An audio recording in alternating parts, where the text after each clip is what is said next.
Chapter 569. Even though his body was still intact, he still died in an even more horrible and bloody way.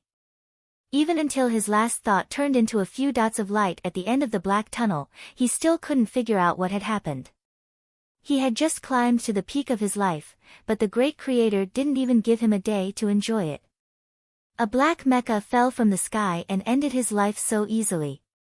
The soldiers in the command center of the battleship couldn't understand it either. Did Duke Katon just die like that? Would the enraged His Majesty make the entire fleet die with his brothers? Looking at the blood flowing out from the Black Federation mecha's feet, they were scared out of their wits. Their faces were pale, and they didn't dare to imagine what would happen next. Kill him. The furious and desperate roars of the soldiers of the Empire sounded inside the battleship. 4 wolf mechas and heavy firepower infantrymen rushed toward the Black MXT crazily. Before the soldiers of the Empire could react, the Black MXT pulled back its feet, turned around, and brushed past a wolf mecha. It didn't want to fight anymore. It simply backed off at high speed, turned into a black gust of wind, and crawled into the hole in the wall of the command center. Sulu knew what kind of crazy attack he was going to face. Killing a prominent Duke Katon, a member of the royal family who was favored by the emperor, would definitely infuriate the people of the empire. More importantly, the empire tried to use the result of ambushing the ancient Bell and killing Commander Zhong to boost the morale of the soldiers of the Federation. However, in the shortest amount of time, he had slashed the face of the empire with a bloody knife. He didn't doubt that after the other battleships of the Empire confirmed that Duke Katon was killed by him, they would do anything to kill him.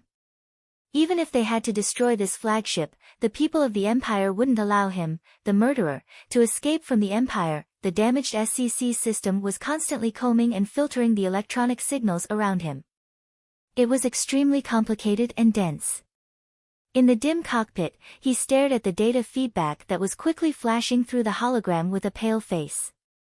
He held the joystick with one hand and quickly tapped on the touch screen with the other. The simulation system magnified every minute muscle reaction in his body into the movements of the mecha. Under the triple control, the Black MXT covered in debris was like a ferocious black monster, rampaging through the wide and narrow corridors of the battleship, avoiding the almost suicidal heavy firepower of the Empire's people in the battleship, maintaining an absolute high speed as it rushed towards the predetermined exit. The 3-winged battleship of the Federation that was floating thousands of kilometers above the Empire's fleet slowly started to move. The 3-winged battleship that was not controlled by anyone moved silently like a ghost. Then, it instantly accelerated. Under the direct physical control of the Federal Central Computer, it turned into a beam of light and rushed downward. According to the plan, when Sulu rushed out of the battleship into space, the 3-winged battleship had to appear in the designated area. Then, in a very short amount of time, the 3-winged battleship had to successfully capture the Black MXT and avoid the fierce long-range firepower of the Empire's battleship. Retreating was the most difficult part of the whole plan. Could Sulu and that old guy do it? Sulu controlled the Black MXT and sprinted like a madman. He sprinted all the way to the upper side of the battleship. The heavy mech trampled on the ground, slamming into all the obstacles in front of it. It was a race against time. In the most dangerous moment, the pair of small eyes in the dim cockpit grew brighter and brighter. He, who had not had a shred of confidence before, felt his confidence increase after successfully killing that butcher general. His tired body released the last of its strength. He did not doubt that he could successfully escape, and he did not doubt the old guy's calculation ability either. At the end of the straight corridor was the thick metal outer wall of the battleship. It was a dead end, but in Su Li's eyes, that was his path of survival. The left shoulder of the Black MXT flipped open with a snap. The only long-range main cannon that the Nutshell Engineering Department had left for him fired with a boom. It blasted directly into that seemingly thick part, but in fact, was the weakest part of the entire Empire's battleship. Smoke and dust from the explosions scattered everywhere, and then were instantly sucked in by the vacuum outside the battleship. A strong wind blew in the straight corridor, and a large hole was blasted in the outer wall at the end of the corridor. It was the complete opposite of the crazy battle scene inside the battleship. Outside the hole was the eternal beauty of the starry sky.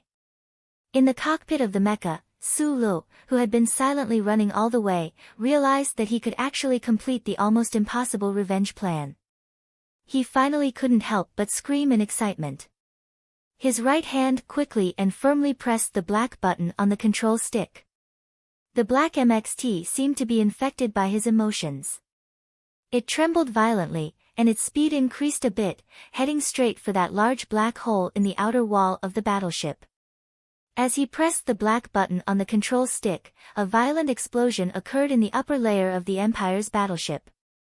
After forcibly breaking into the battleship, the KY sticky high-energy bomb he had placed at the connecting valve of the fuel pipe instantly blasted open the internal small-cycle ignition system of the Empire's battleship from the inside, resulting in a series of continuous explosions.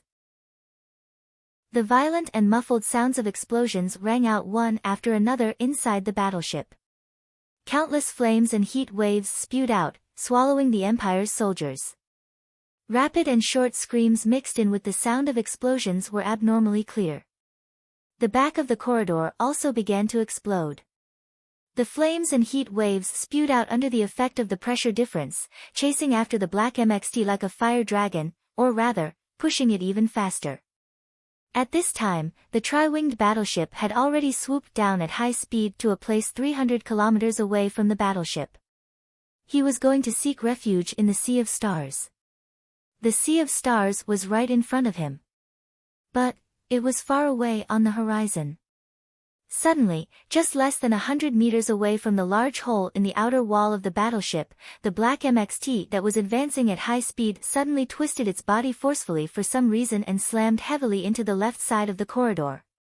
The black mecha's seemingly unreasonable pause and dodge just so happened to avoid death. At that moment, the right side of the corridor seemed to have turned into a crispy caviar biscuit. Pieces of it peeled off and scattered, and a sharp light that could even be described as mournful slashed out from those pieces without any warning, slashing toward the black MXT's right shoulder. With a whoosh, a deep wound appeared on the outer armor of the black MXT's left shoulder. There was actually no way to completely dodge the opponent's casual attack that had not been brewing for a long time. Amidst the flying wall fragments, a light green mecha walked out like a demon god and coldly attacked the black MXT. Its momentum was before the Sea of Stars, and it was overwhelmingly powerful. Chapter 570. The tunnel used by the Empire's light-class battleship to eject spacefighters was nearly 30 meters high and even wider. It looked like a flat tunnel filled with the smell of metal and machinery. A large hole had been blasted open in the door that separated the ejection tunnel from space. Stars twinkled in the dark background outside. The walls of the tunnel were shattered into thousands of pieces. That flash of light, whose shape could not be seen clearly due to the high speed, accurately struck the black MXT.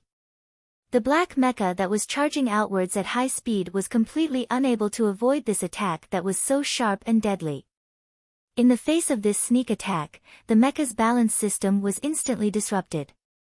The heavy metal body flipped forward, and like a boulder that had been struck by lightning, the mecha tumbled forward. The mecha and the floor of the tunnel emitted an ear-piercing sound of friction, as well as the loud sound of metal clashing against each other. The out-of-control black MXT rolled forward at high speed in the tunnel, crashing here and there. It looked so pathetic in the howling wind.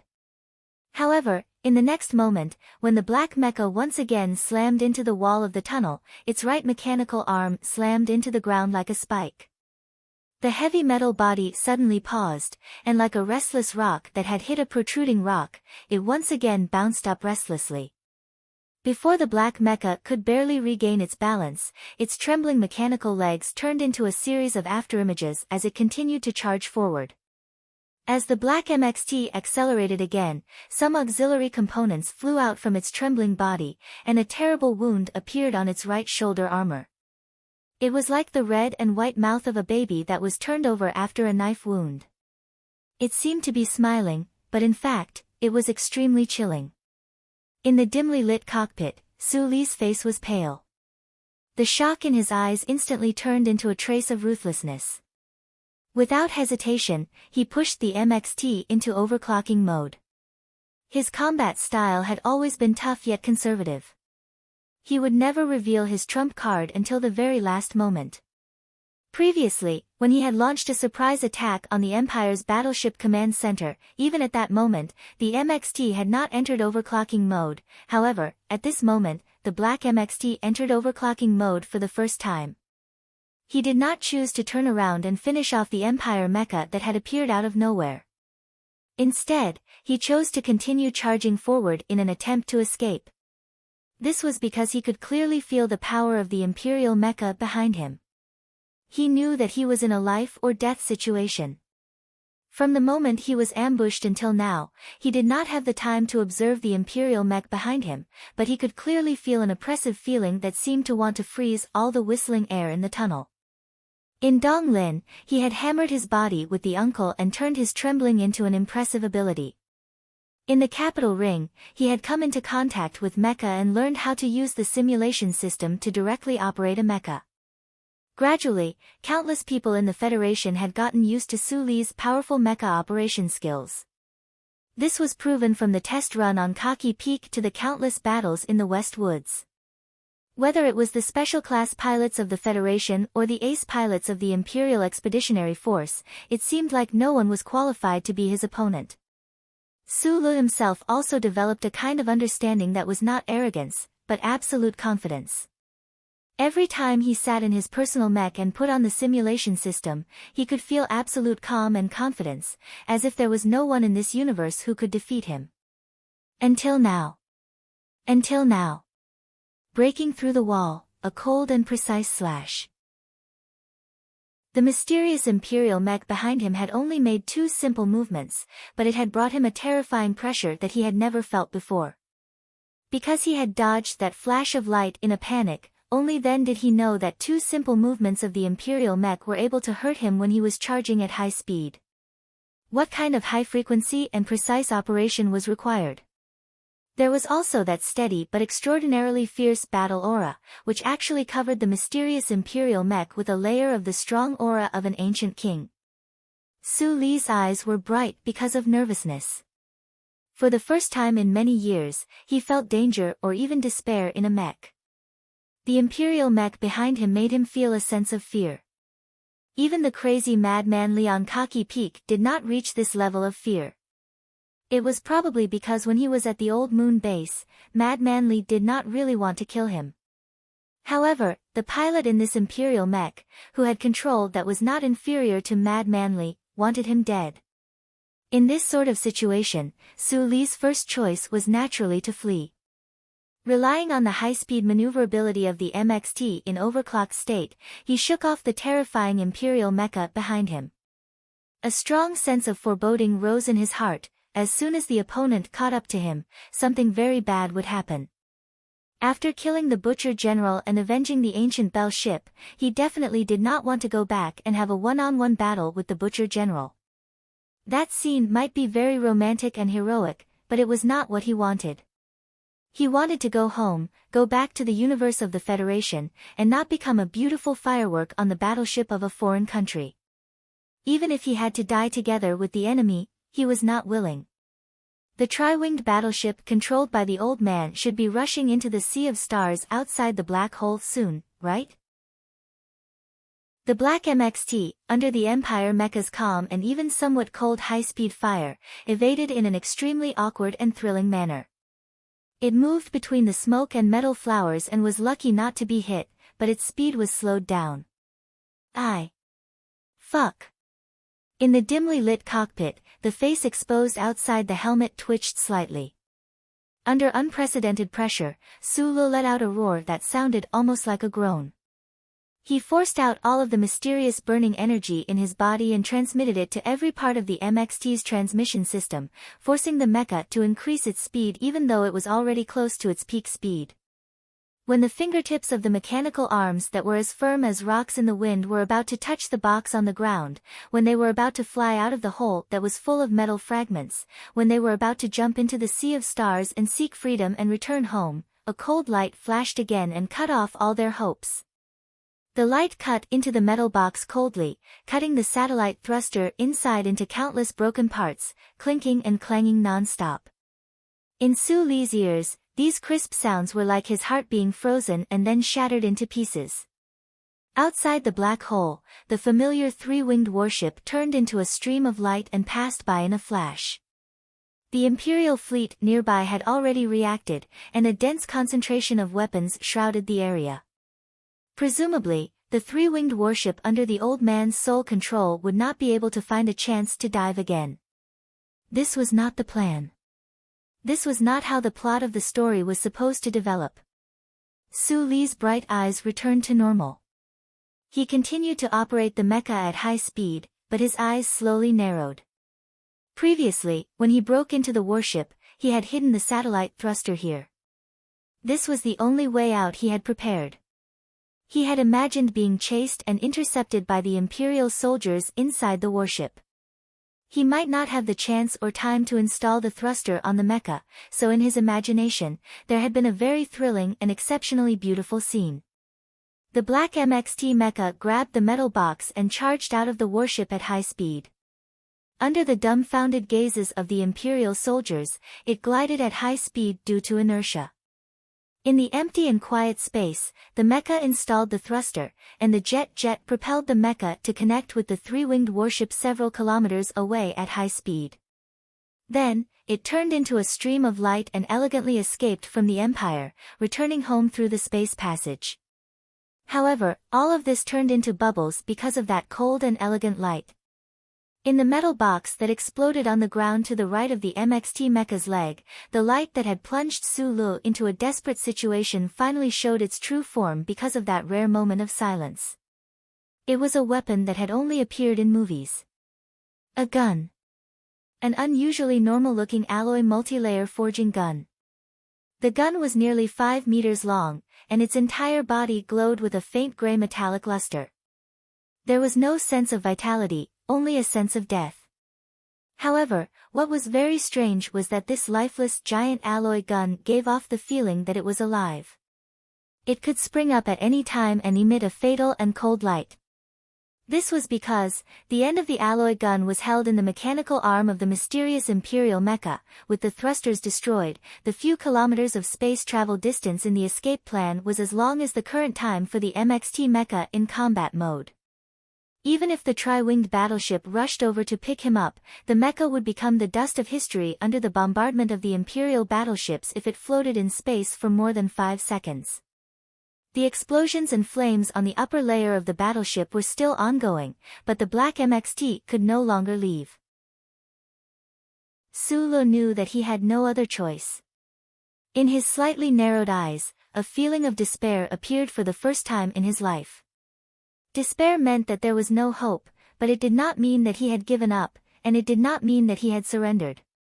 Su Li was best at finding a way out of a dead end, seeing hope in despair.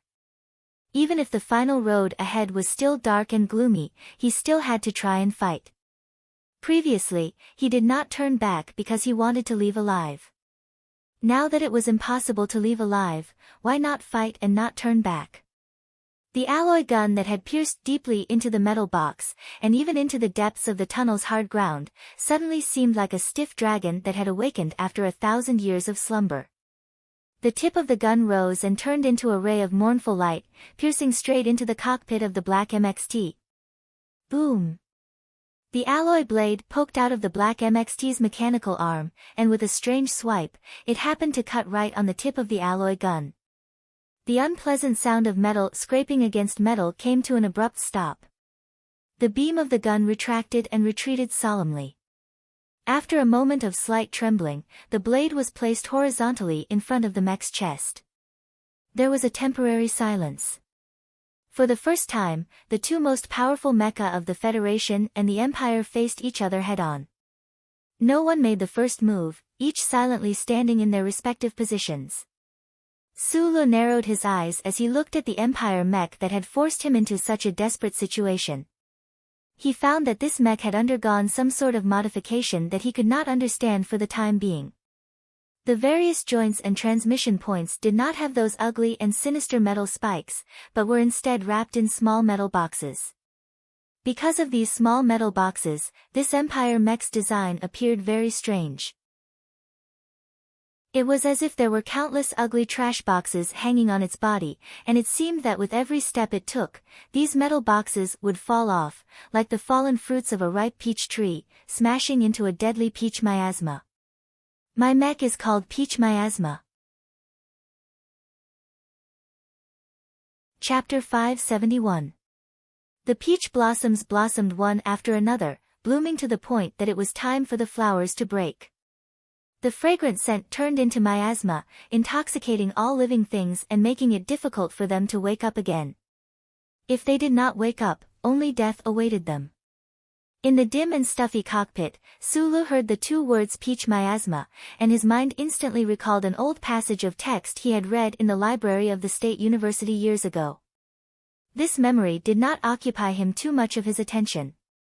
He was more surprised that the other person actually had such a perfect Federation pronunciation, and that calm and profound indifference the other person displayed. The explosions above the tunnel were still ongoing. Every now and then, violent roars would ring out, causing the ground to tremble incessantly. Flames and gushing air currents came from the depths of the tunnel, heading towards outer space that was cold enough to devour all life. The warship could disintegrate and explode at any time, and the environment was abnormally harsh and dangerous.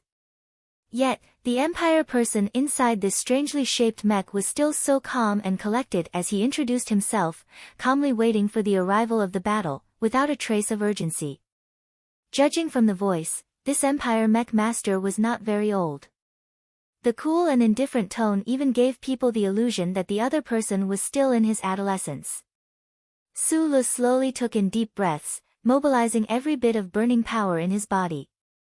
He narrowed his eyes at the Empire mech on the screen, confirming that the other was probably a genius lunatic like Li Feng. Only this kind of person who pursued the realm of mecha battle fanatically would risk the danger of the warship exploding in order to seek a satisfying battle. From another perspective, only people who were extreme in certain aspects could reach such a terrifying level in mecha piloting. Madman Li was like that, and the unknown Empire mech pilot opposite him was like that. Was he not like that himself? Lucio. Su Li's reply rang out from the crudely made external speaker of the slightly battered black MXT. On the snowfield of 5460, there was once an Empire ace pilot who challenged him. At that time, he silently killed the other party in an instant and refused to say a single word. This was because the difference in strength between the two parties was too great. It was an unequal battle, so why would he need to play those chivalrous tricks? This Imperial mecha opposite him had enough qualifications to make Sulu respected out of caution. Moreover, he also wanted to use this opportunity to adjust his still shaken mental state. Thus, he had temporarily come up with a name for his mecha. The two words Lucio naturally referred to him and Shang Qiu, the two most crucial figures in the Federation's research and development of the MX mecha. Hearing this name, the Imperial mecha, Peach Miasma, did not react at all. Perhaps the young officer inside had recalled some information and guessed Su Li's identity. The Peach Miasma mecha did not react. It did not move. Sulu narrowed his eyes even more. The other party was waiting for him to make the first move. They clearly knew how terrifying his MXT was, yet they still stood in the distance arrogantly and indifferently, unwilling to make the first move. What kind of pride and confidence did this represent? Other than that legendary princess, when had such a powerful figure appeared in the Empire? He took a deep breath, and the source of the scorching power behind his waist instantly spread throughout his entire body. He could clearly feel the power transmitted to every pair of muscle fibers, every pore, and every nail. Two unhealthy but exceptionally bright blushes appeared on his pale cheeks. The auxiliary valve used to connect to the satellite's propulsion device popped off from the black MXT's metal waistline with a click. Amidst the roaring airflow, it fell to the ground behind him. Boom! The black MXT burst forward. Under the boost of the full power of its dual engines, the huge body of the mecha instantly accelerated. It actually broke through the air in the tunnel with a terrifying sonic boom. Almost at the same time, the Imperial mecha called Peach Miasma also moved, charging over with a boom. This strange and even somewhat ugly mecha with metal boxes hanging all over its body started slightly later than the black MXT controlled by Sulu. However, with the full power output of the micro-engines at the spherical joints, it actually completely closed the gap between the speed of the two mecha in an extremely short amount of time. The black MXT trembled violently, like a man in the prime of his life who had epilepsy. Its two heavy mechanical legs moved forward in a strange manner like lightning. Amidst the ghostly and elusive visual effects, it was full of valiant willpower. The Cyan Empire mecha seemed to be unable to withstand the current speed and also began to tremble. The metal boxes attached to the joints of the mecha let out a rapid and concentrated sound, like countless small war drums being beaten at the same time. The two most advanced mechas in the universe collided fiercely with no surprise. The air around the tall mecha was squeezed away at the same time, sweeping up the debris, turning into a mottled ball that suddenly swelled up. Then, the violent and dull sound of the collision rang out. Then, there was a series of incomparably sharp sounds of metal colliding. No one knew how many effective controls the black MXT and the Cyan mecha had performed in this instant, and how many close-range dodges they had performed in small areas. The naked eye could not see the flowing light of the mechas in that mottled spherical space at all. Only these concentrated sounds of metal colliding reverberated in all directions, suppressing the whistling sound produced by the high-speed air leakage of the battleship. The support valve that the black MXT had bounced off earlier finally fell to the ground at this time, rolling and hitting the tunnel wall before coming to a stop. The two mechas that were exchanging blows at a terrifying control rate also seemed to pause slightly at the same time. After a momentary pause, a piercing light flashed, as if to split apart this entanglement of danger. The source of the light was not the Cyan mecha, but the sharp alloy knife at the front of the black MXT's right mechanical arm. This was the most dangerous moment. Inside the cockpit, Su Li's eyes suddenly lit up.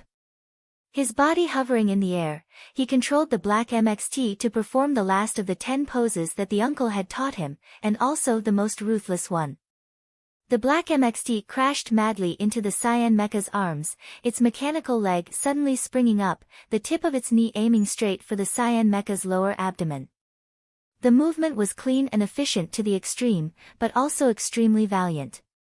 It did not care about the follow-up movements at all, only wanting to live and die together. However, that sharp alloy knife, that similarly piercing light, retracted in an instant with an aura that was the complete opposite of madness.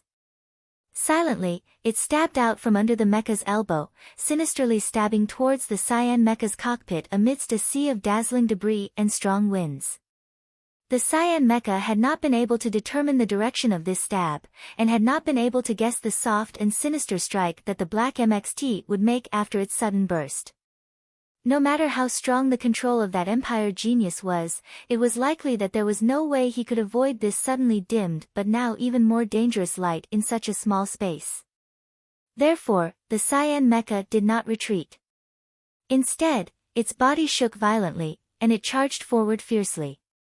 In the shortest amount of time, its left mechanical arm blocked the front of that light, while its entire body performed an exquisite sliding step backwards, sweeping towards the right side of the black MXT. Amidst the violent and frenzied attacks of the black MXT, there was a sinister and silent fatal blow hidden within. The Cyan Empire mecha, on the other hand, performed a sliding step backwards that seemed to violate the laws of physics in its high-speed dash. At this moment, the two mecha displayed their most impressive side. Two completely opposite control techniques actually overlapped so perfectly at the same time. Other than the two people in the cockpit, who else could do such a thing? Unable to avoid that stab, the Cyan Empire mecha took a step forward, as if a storm was brewing beneath its feet. An irresistible monarch's aura gushed out. At the same time, it slid backwards in that instant, turning it into an awe-inspiring king's bow, indestructible. There was an arrow on the string, and the arrow was precisely that heavy alloy spear. Su Li's face did not show any signs of shock or fear. Like a child immersed in a cartoon, he stared at the cold light of the alloy spear on the screen, his body trembling uncontrollably. He did not allow the MXT to attempt any evasive maneuvers, but instead valiantly chose to continue attacking with his knife. He wanted to stake his life on the line. He wanted to bet on which of the two would pierce the other's cockpit first. He wanted to bet on the hardness values of the Federation and the Empire Mecha's protective boards. He wanted to bet on his own and the other's willpower. He wanted to bet on his luck in this moment of life and death. Right now, the scene was like two warships flying at relatively high speeds in a small warp tunnel. Whoever could not bear the smell of death and tried to avoid it first would lose the momentum and initiative in this battle of courage or perhaps stupidity. For Su Li, he had no choice but to fight. Facing this majestic and inviolable Cyan Empire mecha, he had no confidence in a normal battle, not to mention that he was currently on the Empire's warship. Moreover, he already had no path of retreat and had walked into a dead end. If he did not fight now, when would he fight? The blade brushed past the upper edge of the Cyan mecha's left mechanical arm and stabbed down like a ghost in the wind. It easily pierced through the metal boxes attached to the joints of the other's mechanical arm and then continued forward, the sharp alloy knife ruthlessly piercing through the outer wall of the other's cockpit. Up until now, the Cyan mecha was still cold and silent. It did not make any evasive maneuvers, as if there was not the slightest bit of fear in the face of impending death. Perhaps the Empire officer inside the mecha did not even think of death as a threat at all. He believed that he was stronger than death itself. A strong sense of unease flashed through Su Li's heart. However, in this high-frequency battle on the microsecond scale, once one decided to go all out for the kill, there was no room for retreat. The black MXT trembled violently. The alloy knife at the front of the right mechanical arm broke through another 2 layers of the Empire mecha's cockpit's superhard alloy protective boards and finally made contact with the other's inner wall. In less than the blink of an eye, it would be able to pierce through and kill that unknown Empire elite. However, right at this moment, the metal box that had been pierced first, exploded. The explosion was not very powerful, but the precise angle of the bullet's explosion and the self-destructing armor made the black MXT's alloy knife pause abruptly. Like a mechanical device without electricity, it sizzled for a moment and then came to an abrupt stop, turning into a lifeless statue. The final half a meter of distance between victory and defeat turned out to be so far away. The alloy multi-layer forging spear pierced deeply into the black MXT's cockpit. Sparks flashed from time to time from the hole that had been cracked by the powerful force. The Cyan Empire mecha held the other end of the spear and looked down at the kneeling black MXT from above. It was as cold and proud as a monarch. The spear was slowly pulled out of the black MXT's cockpit. The original metallic gray was slightly blackened by the mecha, and there were also a few large patches of shocking bright red on it. It was like a spring peach painting scroll drawn with ink and cinnabar. Chapter 572. The metal spear shrank and shortened with a crack, and a few drops of dye-like liquid fell from the impact. The outer armor of the green peach miasma mecha opened from the middle, and the spear was stored inside like a sword sheath. The soul-devouring chill gradually disappeared.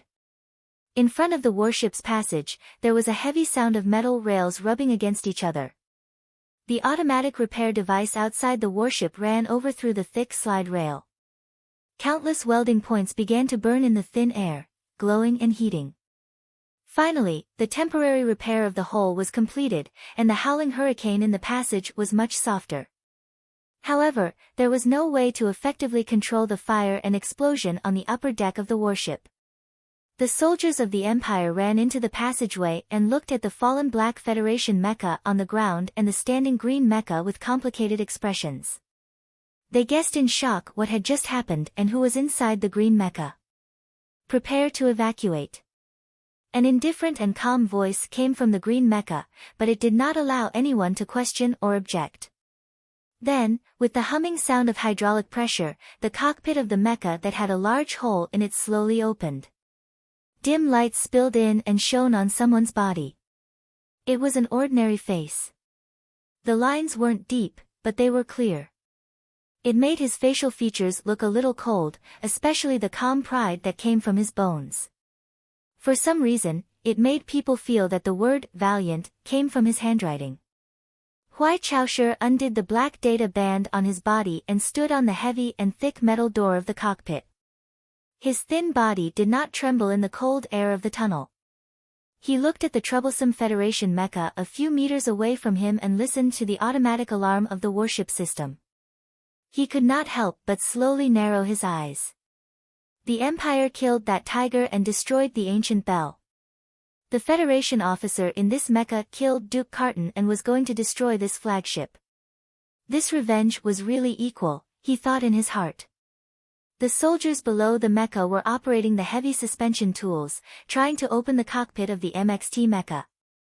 Although they were nervous and did not know how His Majesty and the military would deal with them after Duke Carton's tragic death, as soldiers, they knew very well how important this new Federation mecha was to the Empire.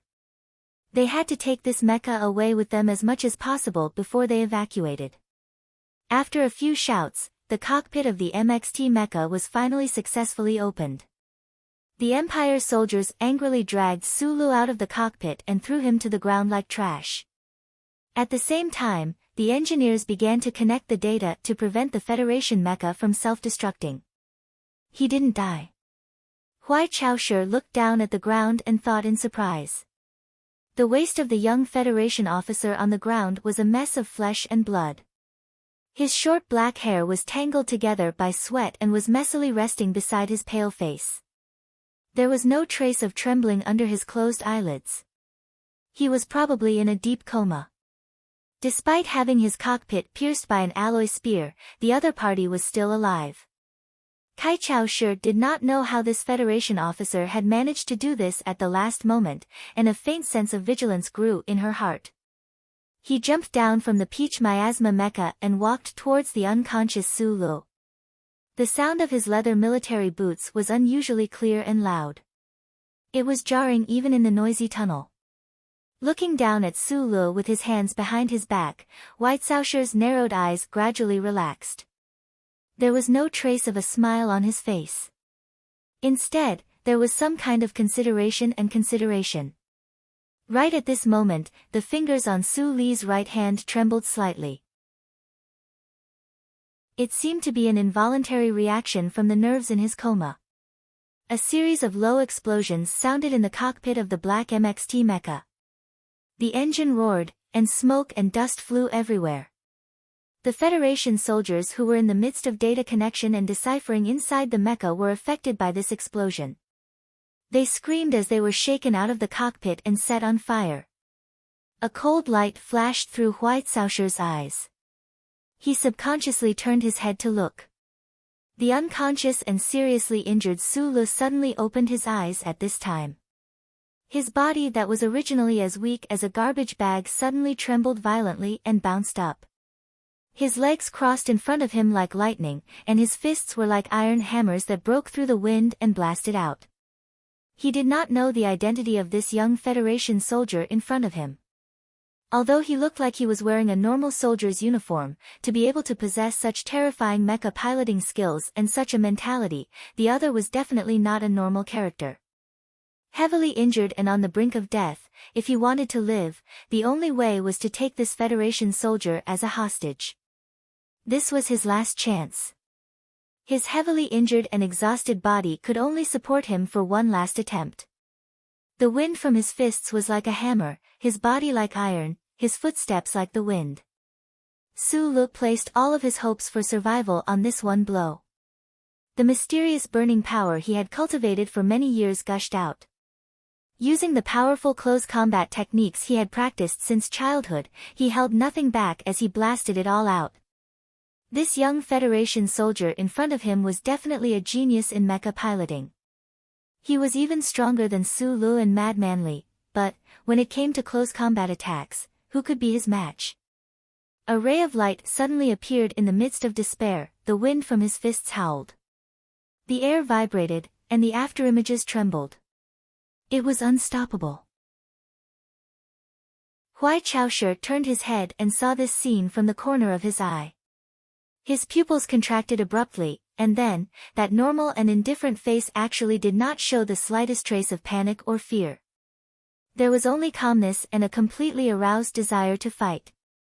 Bang bang bang bang. A series of dense explosive sounds exploded between the two people's bodies. It was just like how the two mecha had attacked each other without any regard for their own lives the moment they met. The wind from his fists and the shadows of his legs flashed. Simple, direct, and powerful close combat joint techniques were thrown out. Who knew how many punches landed on the other's blocking arms, and how many vicious finger thrusts landed on the other's body? Huai Caoshe's body suddenly froze. He took 3 steps back before stabilizing himself. A trickle of blood seeped out from the corner of his lips, but he stubbornly refused to fall. Before he retreated, his foot wearing a hard military boot stomped down viciously on Su Li's lower abdomen. This kick was fast and swift. It was simple to the extreme, but also terrifying to the extreme. It was like a reef in the middle of the waves. There was not much of a stance. Just by being hard and steady, it could break through the white foam and salty water for billions of years. Su Li's body was kicked viciously to the ground. His already injured waist and abdomen were bleeding profusely. His abdomen felt like it was being torn apart, and he no longer had any ability to fight. His legs were limp and paralyzed. He leaned against the metal wall of the passageway, breathing heavily. He stared at the young Empire soldier in front of him, his eyes full of shock. Defeated, and thoroughly defeated. He was not a match for this Empire youth in mecha piloting. Even in close combat, he had actually lost to the other. Who exactly was this Empire soldier in front of him? How could such a skinny body contain such a huge amount of energy? He vaguely thought of a possibility, but he did not dare to believe it. Su Li's face was deathly pale. He knew that he would never be able to return to the Federation alive. He stared at the Empire soldier in front of him with complicated emotions. He wanted to say something, but instead he spat out a mouthful of blood, which splattered all over his body and onto the ground. Huai Chaoshe walked over with an expressionless face. She raised her right foot and kicked him heavily in the chest. Only the sound of bones cracking could be heard, and a sentence filled with endless resentment and anger could be heard. Chapter 573. The morning sun shone on the training grounds of the Federation's 1st Military Region's Special Mecha Team. The dense foliage fanned out the light and separated the temperature, making the feeling of late spring and early summer blur together. The military camp, which was usually tense and serious, seemed to be more relaxed and lively because of this rare long holiday. There were no more emergency orders in the middle of the night, and the seemingly never-ending actual combat exercises finally came to an end for the time being. There was a small pond beside the Special Mecha Team's camp.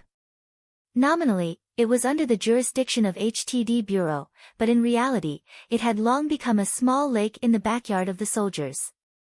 The young men full of testosterone had launched fierce attacks on the amphibians in the pond out of curiosity, but in the end, they found that their stomachs didn't seem to like those thin green legs that looked like level 2 hard synthetic meat. There was a young man wearing a well-ironed military uniform beside the pond. Under the tight military uniform hid a burly and explosive body. There was a hint of arrogance and ruthlessness in his cold eyes. Only the warm and clear morning sun shone directly on his face, could illuminate the last trace of youthfulness on this face. Li Feng came from Philadelphia. He was one of the top elites of the federal military.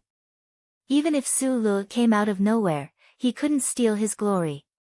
He was about to step into the most beautiful years of his 20s. It was a good time for the lush green leaves to bloom in the spring breeze. However, for some reason, he had been feeling inexplicably restless these past few days, but he couldn't find the source of this restlessness. Thus, after waking up in the wee hours of the morning and completing his routine electric current stimulation, he came to this small pond to silently think.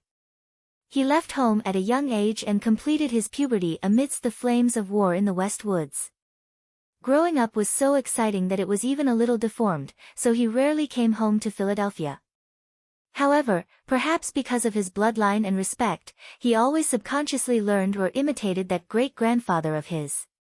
The wristwatch on his left wrist tightened slightly and vibrated clearly. Li Feng looked down and saw that it was an emergency order. Although his face was still expressionless, his strong heart couldn't help but twitch slightly. He abruptly stood up and walked towards the barracks. Under the banyan tree by the pond, 2 officers flashed out and caught up with his quick footsteps. At the same time, under his gaze, they began to quickly make phone calls, hoping to be the first to know what this emergency assembly meant before the Department of Defense's order was clear. A few years ago, Li Feng had caused havoc in Parliament Hill and turned Senator Zion's office into a garbage dump. To prevent such a vicious incident from happening again, Philadelphia and the Department of Defense had jointly sent trusted officers to guard him. It was just that they had been together for too long. While these officers were carrying out military orders, they naturally became his direct subordinates. Something big must have happened, but I don't have enough authority, so I can't find out. An officer moved the phone away from his ear and looked at Li Feng's thick back and said uneasily. Li Feng's footsteps suddenly stopped. He turned around and took the phone. After dialing a number, he waited for a moment and said softly, "Yuzi, it's me. Today's emergency assembly has been confirmed. This is a joint mission of all 4 military regions. The security level has also been raised. I want to know why." With his family background, there was no secret that the federal military could hide from him. However, the Philadelphia family would not allow him to use this privilege. Fortunately, although he was not old, he had a few trustworthy and capable friends of the same age in the Federation. However, what made him feel shocked and strongly uneasy was that Zhou Yu, after trying for a long time, could only apologetically say that there was no way to find out the specifics. She only knew that something big must have happened in the Federation. Li Feng stood in the shadow under the banyan tree silently for a moment, completely ignoring the increasingly urgent emergency assembly call in the barracks ahead. Suddenly, he picked up the phone and pressed a string of familiar numbers that he couldn't be more familiar with. The call didn't go through. It wasn't busy, it wasn't transferred to the General Staff Department, it wasn't out of service, it was just that there was no response, no response. He dialed again, but the call still didn't go through. Li Feng raised his head and looked at the clear light between the leaves. Suddenly, a hint of viciousness flashed across his face. He pressed the number again, so viciousness that it seemed to want to break the sturdy military phone. The call went through, and a beautiful female voice came through. "Hello, this is the General Staff Department Transfer Center of the West Woods Military Region. According to the relevant regulations, please register your name." The viciousness between Li Feng's brows suddenly dimmed. His eyes widened in disbelief as he slowly hung up the phone. The other end of the call was the most standard transfer procedure, but he knew that ever since he was 12 years old, as long as he made a call, the person on the other end of the call would definitely pick up immediately. A military vehicle roared as it left the Special Mecha Brigade's camp. The soldiers who were in the midst of an emergency assembly looked at the smoke and dust on the road in shock. They didn't know what was wrong with the young prodigy in the vehicle, actually daring to defy military orders and leave. In the passenger seat of the dark green military vehicle, Li Feng buried his head in his strong body, as if he didn't want to hear what the officer in the back seat said. The news received from Philadelphia is that the 3 major fleets have already set off, and the fastest light fleet is currently heading towards the Night Scorpion Nebula. Their target is the location of the ancient bell. The officer put down the phone and reported in shock and difficulty, the ancient bell was ambushed by the Empire's fleet, no one survived. Li Feng's shoulders suddenly stiffened, but he didn't make any sound. He just moved up and down slightly with the movement of the military vehicle. Suddenly, without any warning, the usually arrogant and violent head that was hanging low in his body let out a series of painful howls, just like an injured beast. Madman Li had been fighting in the front lines of the West Woods since he was 12 years old.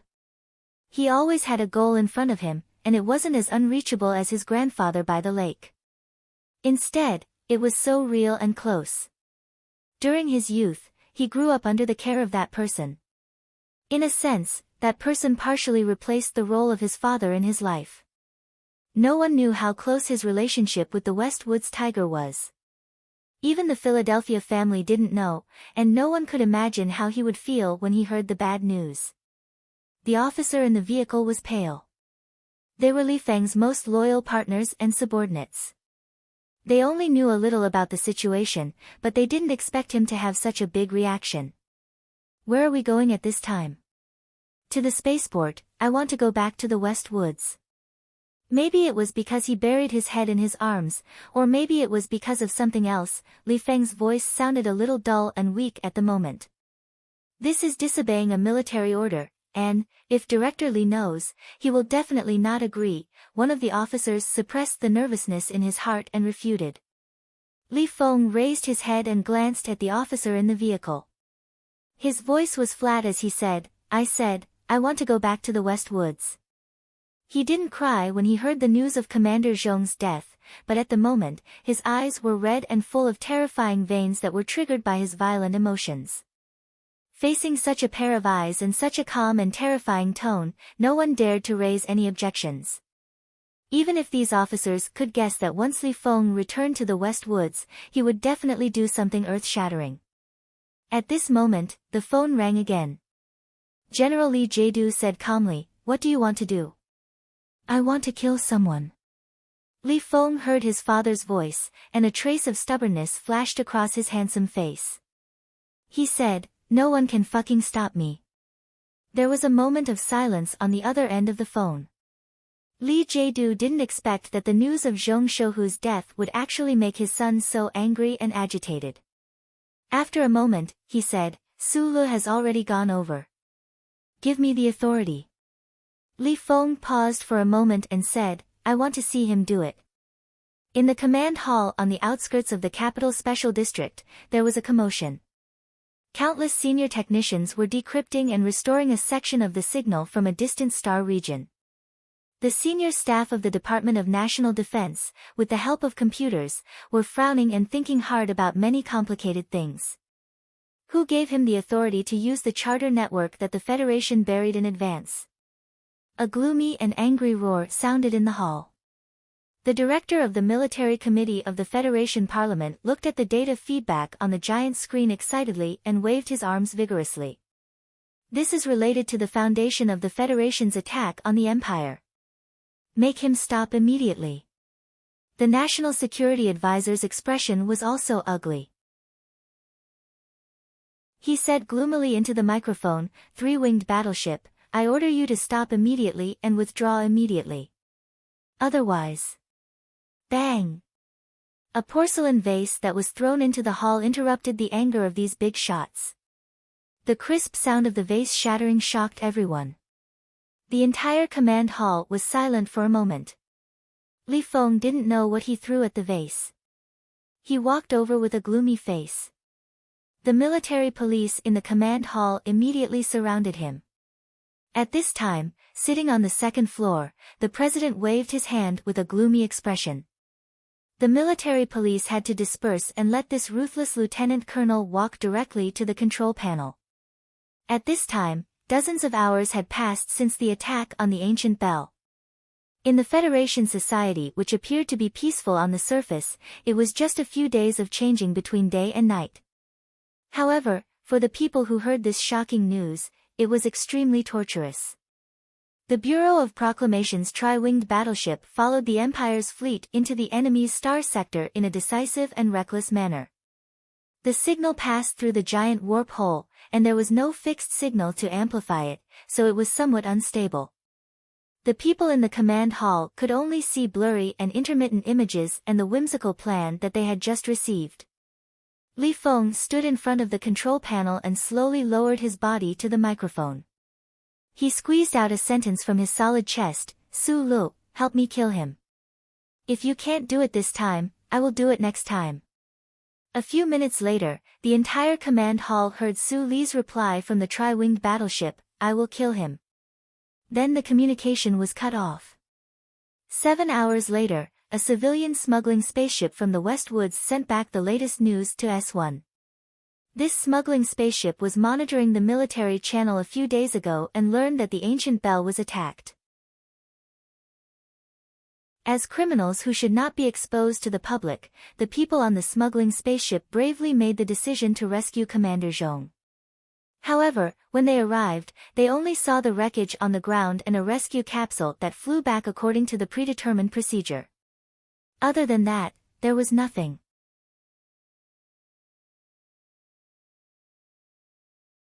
Chapter 574.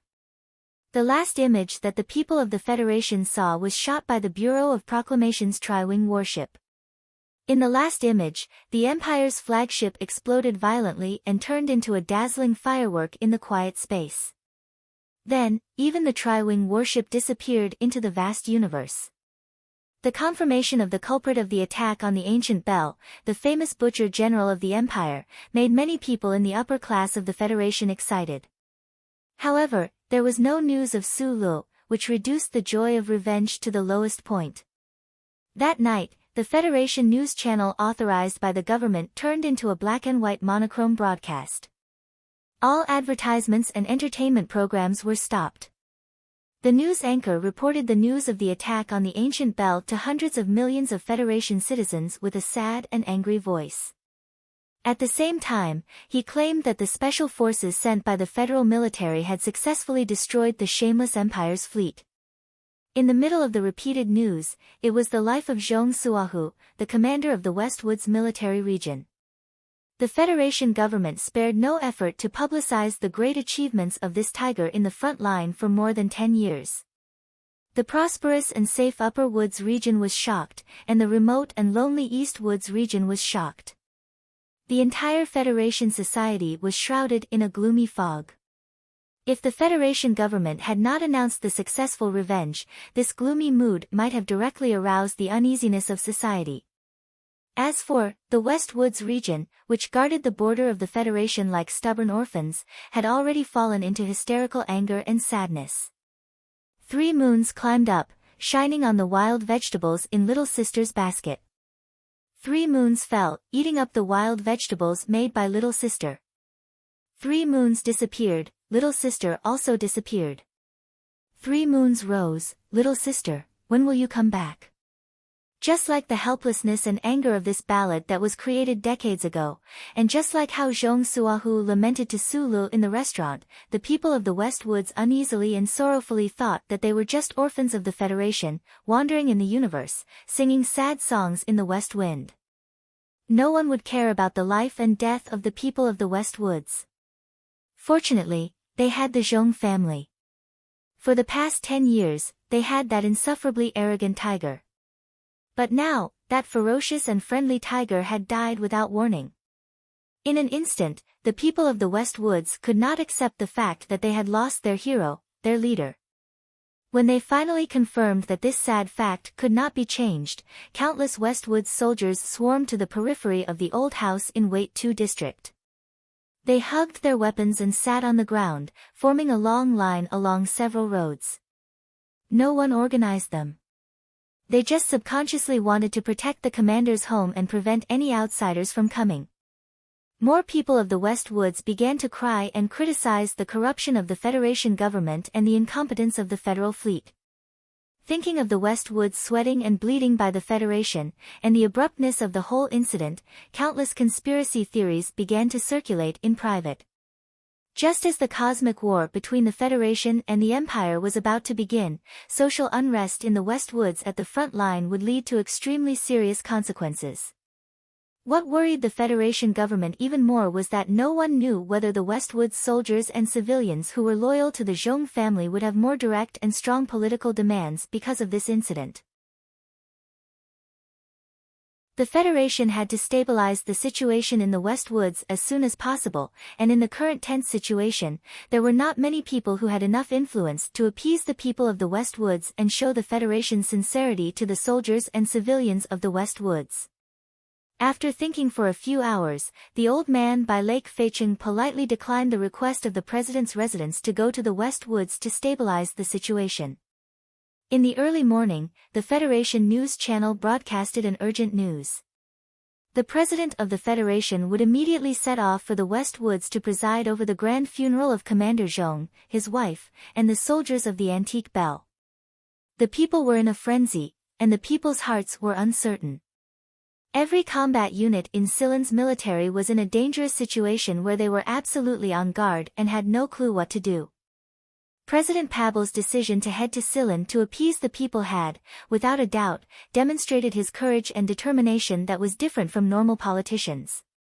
And before the president went to the Westwoods, there was a more important matter to deal with. 3:30 in the morning, in the underground combat command room of the president's residence.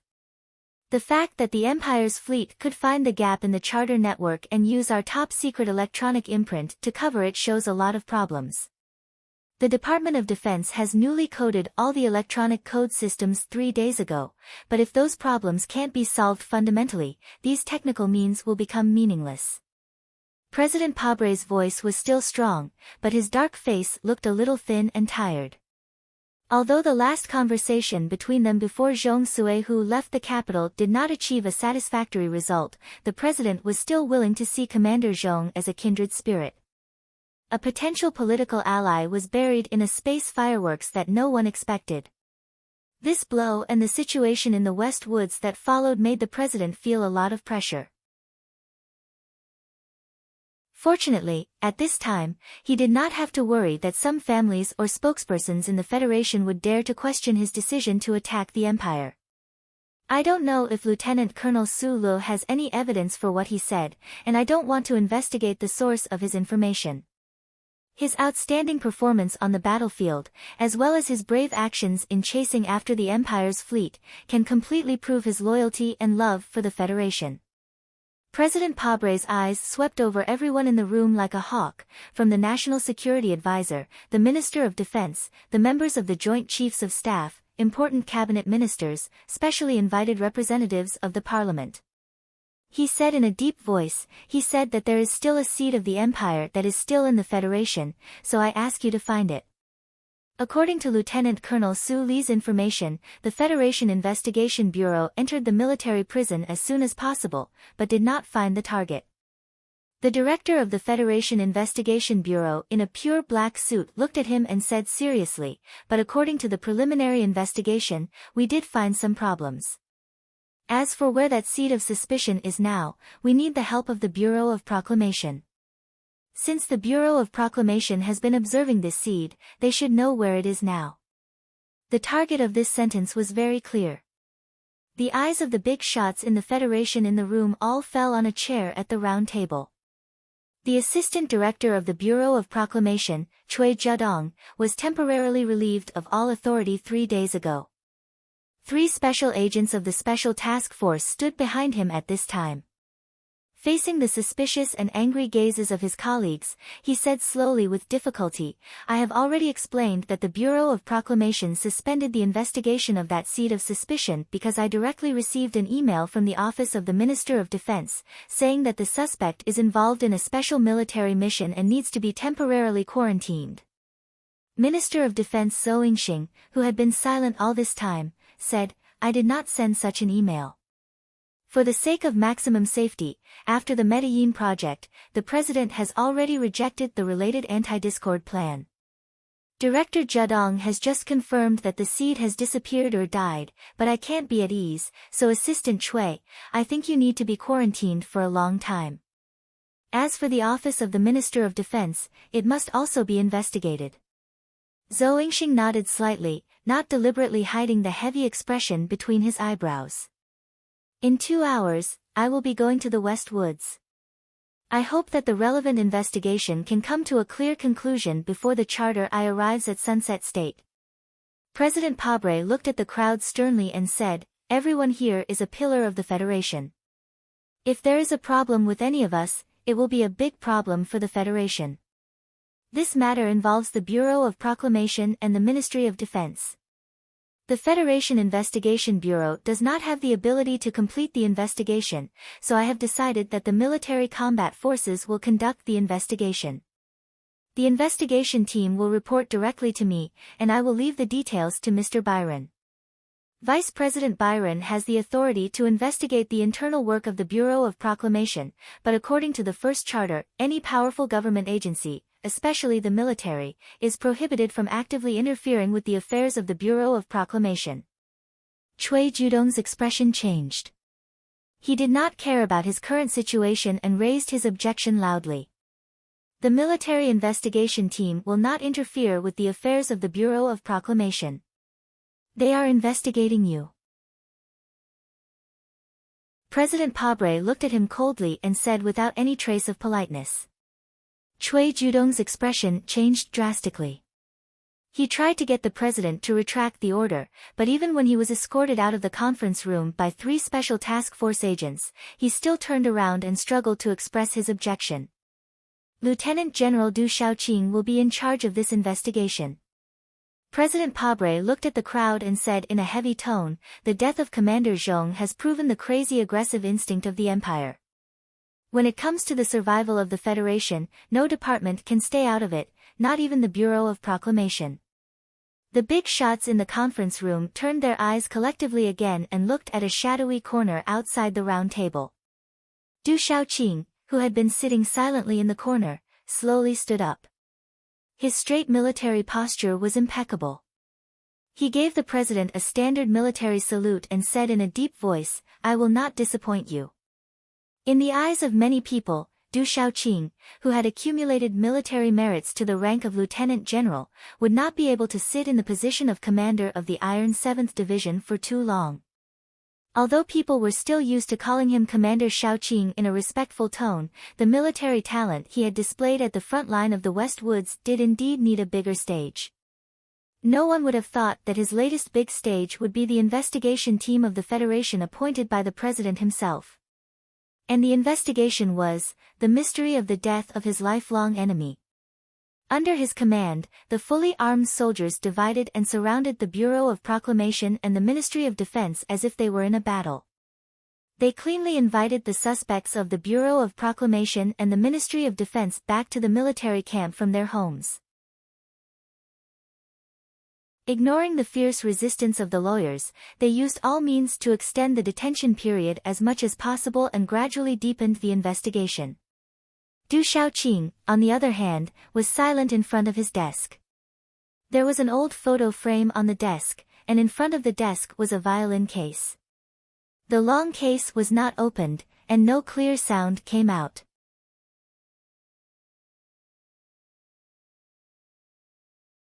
Chapter 575. In the outskirts of the capital city of Southern Galilee on Planet S2, there was a heavily guarded Special Level 3 class A military prison. 2 days ago, hundreds of serious-looking members of the Federation Investigation Bureau were stationed here with the authorization documents of the Ministry of Defense. The black suits that were flashing at the checkpoints of countless rooms replaced the dark green military uniforms, which made the people in the prison feel extremely depressed. 3 days before the Federation Investigation Bureau took over this military prison, a prisoner mysteriously disappeared. No one knew how this prisoner left the Special Level 3 Class A military prison. Even the Bureau of Proclamation lost the specific location of this person's identity chip, but there was no feedback that the information node disappeared. The investigation team appointed by President Pabre followed the footsteps of the Federation Investigation Bureau to this prison.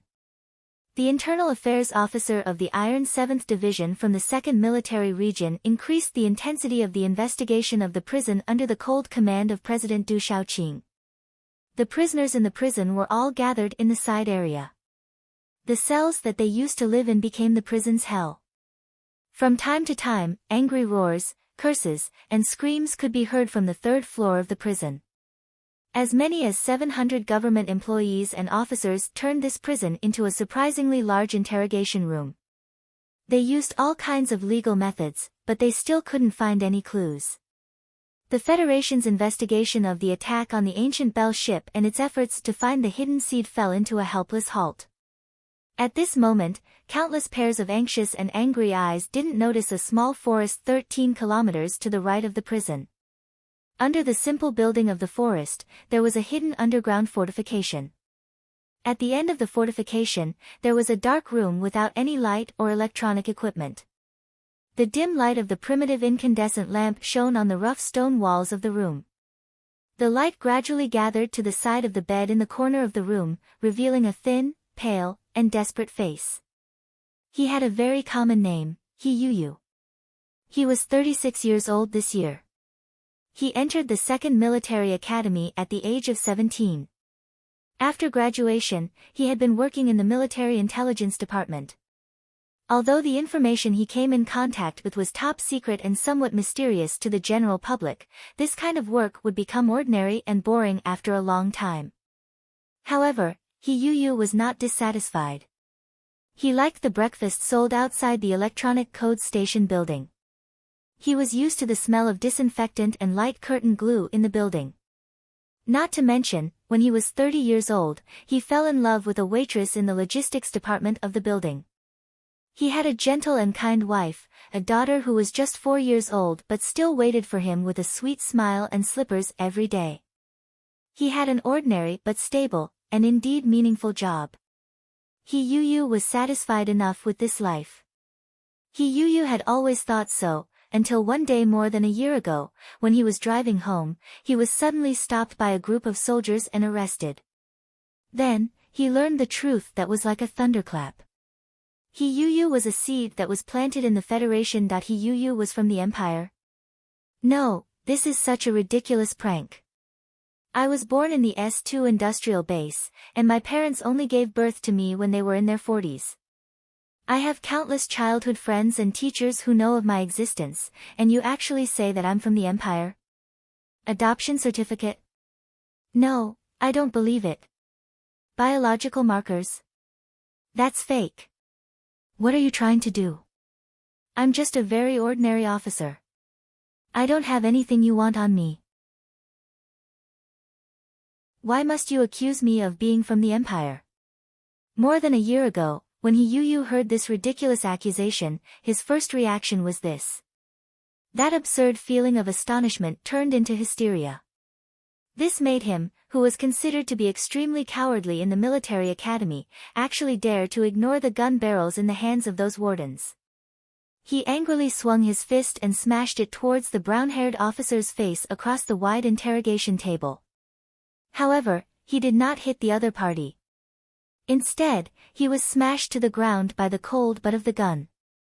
After waking up from his coma, facing the detailed records of the Bureau of Proclamation and the ironclad evidence, Yu finally admitted to a certain fact in despair and frustration.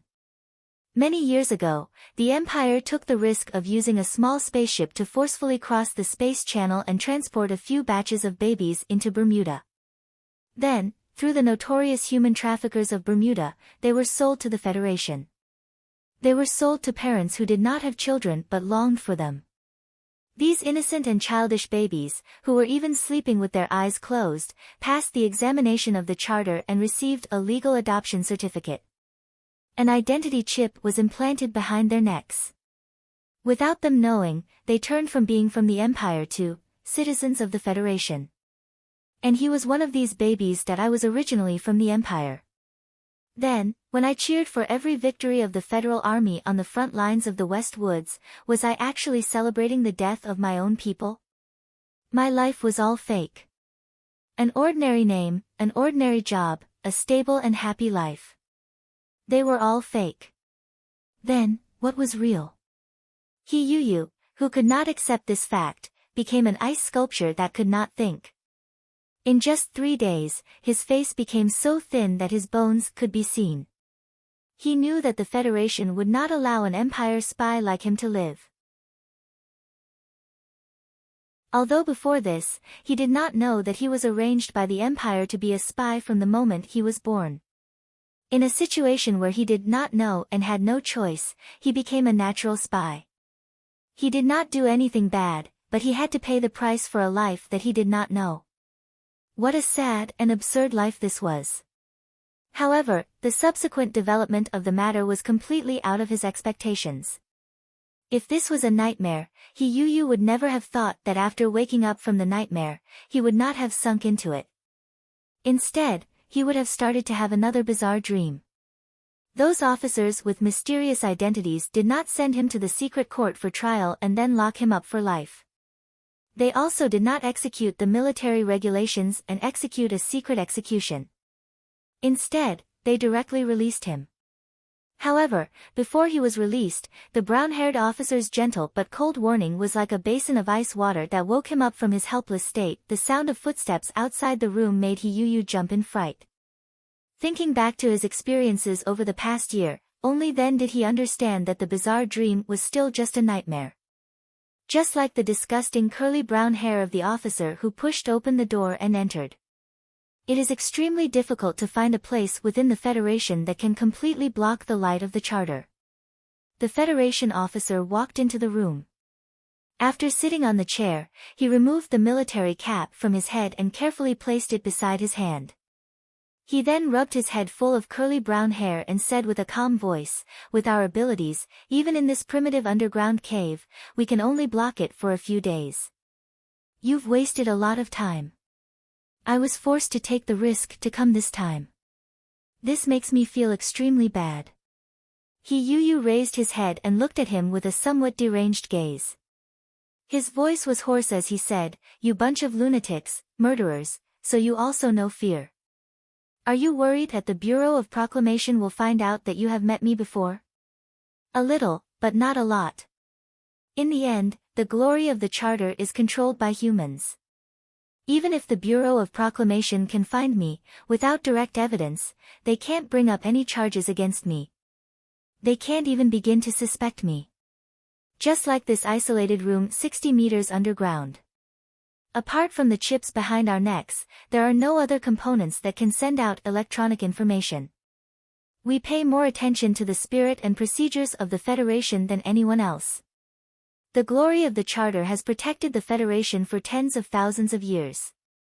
Presumably, it will also condone the actions of us, the subjects of the Federation." Yu looked at him with a numb expression and said, "You can directly kill me.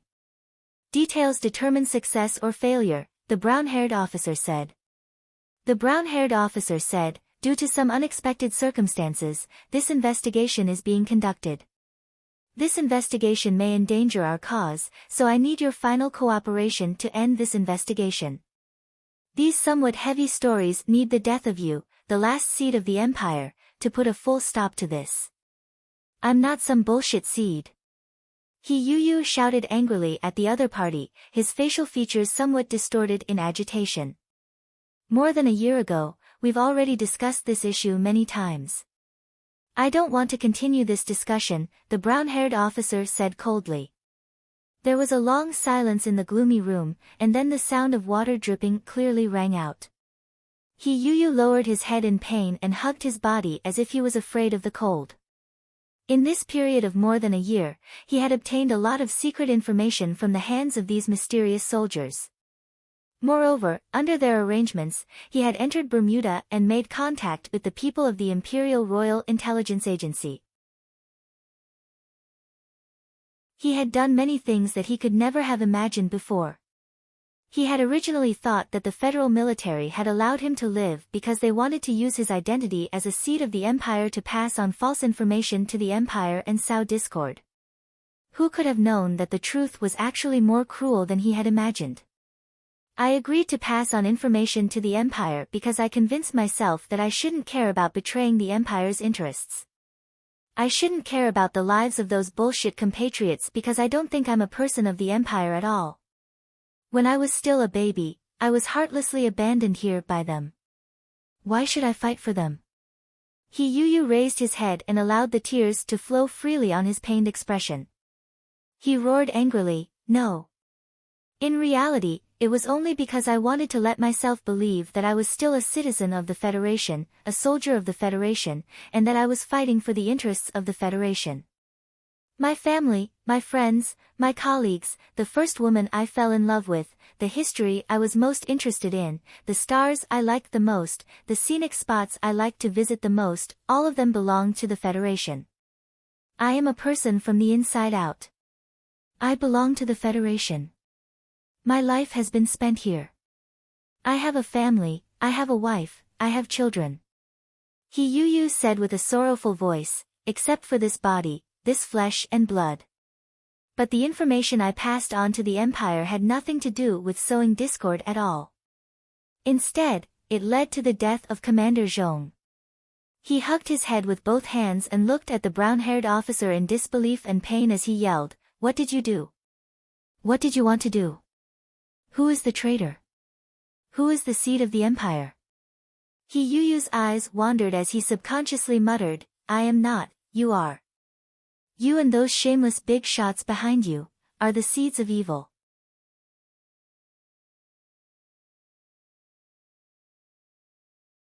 Chapter 578. Evil. What is evil? Before the great, glorious, and correct laws of history, there is no evil. There is only the respectable darkness behind the light. The brown-haired officer's voice suddenly rose like an angry waterbird. The feathers on the top of his head stood up in fear, and his slender neck made the air flow through it become sharp. In the sharp tone, there was unmistakable contempt and disdain. The waterbird that stepped on the green water grass was looking down at the shellfish below. His words revealed the firmness and pride in his heart, as well as the narcissism that spread from it.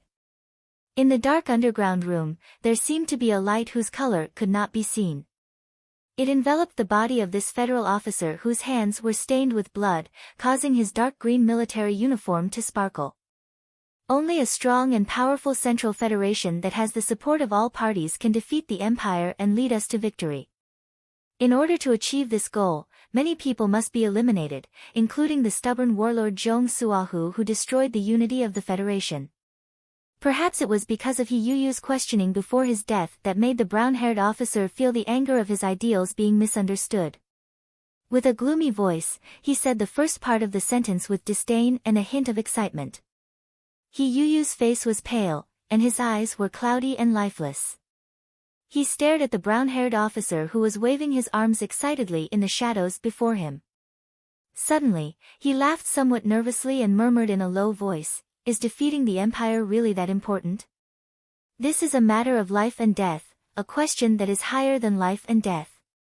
In the shadows, the brown-haired officer's nose bridge was high like a sharp sword. He said coldly, "The Empire is a primitive, bloody, and shameless existence. It should have been thrown into the garbage heap of the history of the universe a long time ago. Since you can't change it on your own, let us do it. We are not invaders." The officer said with a heavier tone, "What we need to do is to rescue the people of the lower class of the Empire and let the light of the Constitution cover the entire universe. Humanity will return to peace and have ample time and energy to advance into the depths of the universe. This beautiful and harmonious new era is our historical mission. For this historical mission, anyone can be sacrificed, and any means can be allowed. The question is, do the people of the lower class of the Empire need you? Do they crave for you to rescue them?" He Yu leaned against the cold wall, his eyes still devoid of life, but gradually, he finally understood some things. "We just want to do this. We don't need the consent or understanding of the lower class of the Imperium. Our civilization is advanced and superior, so we have the responsibility to help them." The brown-haired officer said coldly, "If we don't persist in doing the right thing just because the other party can't understand it, that would be an irresponsible attitude. The Federation is superior to the Empire because of its charter, rule of law, and the spirit of freedom. What about you?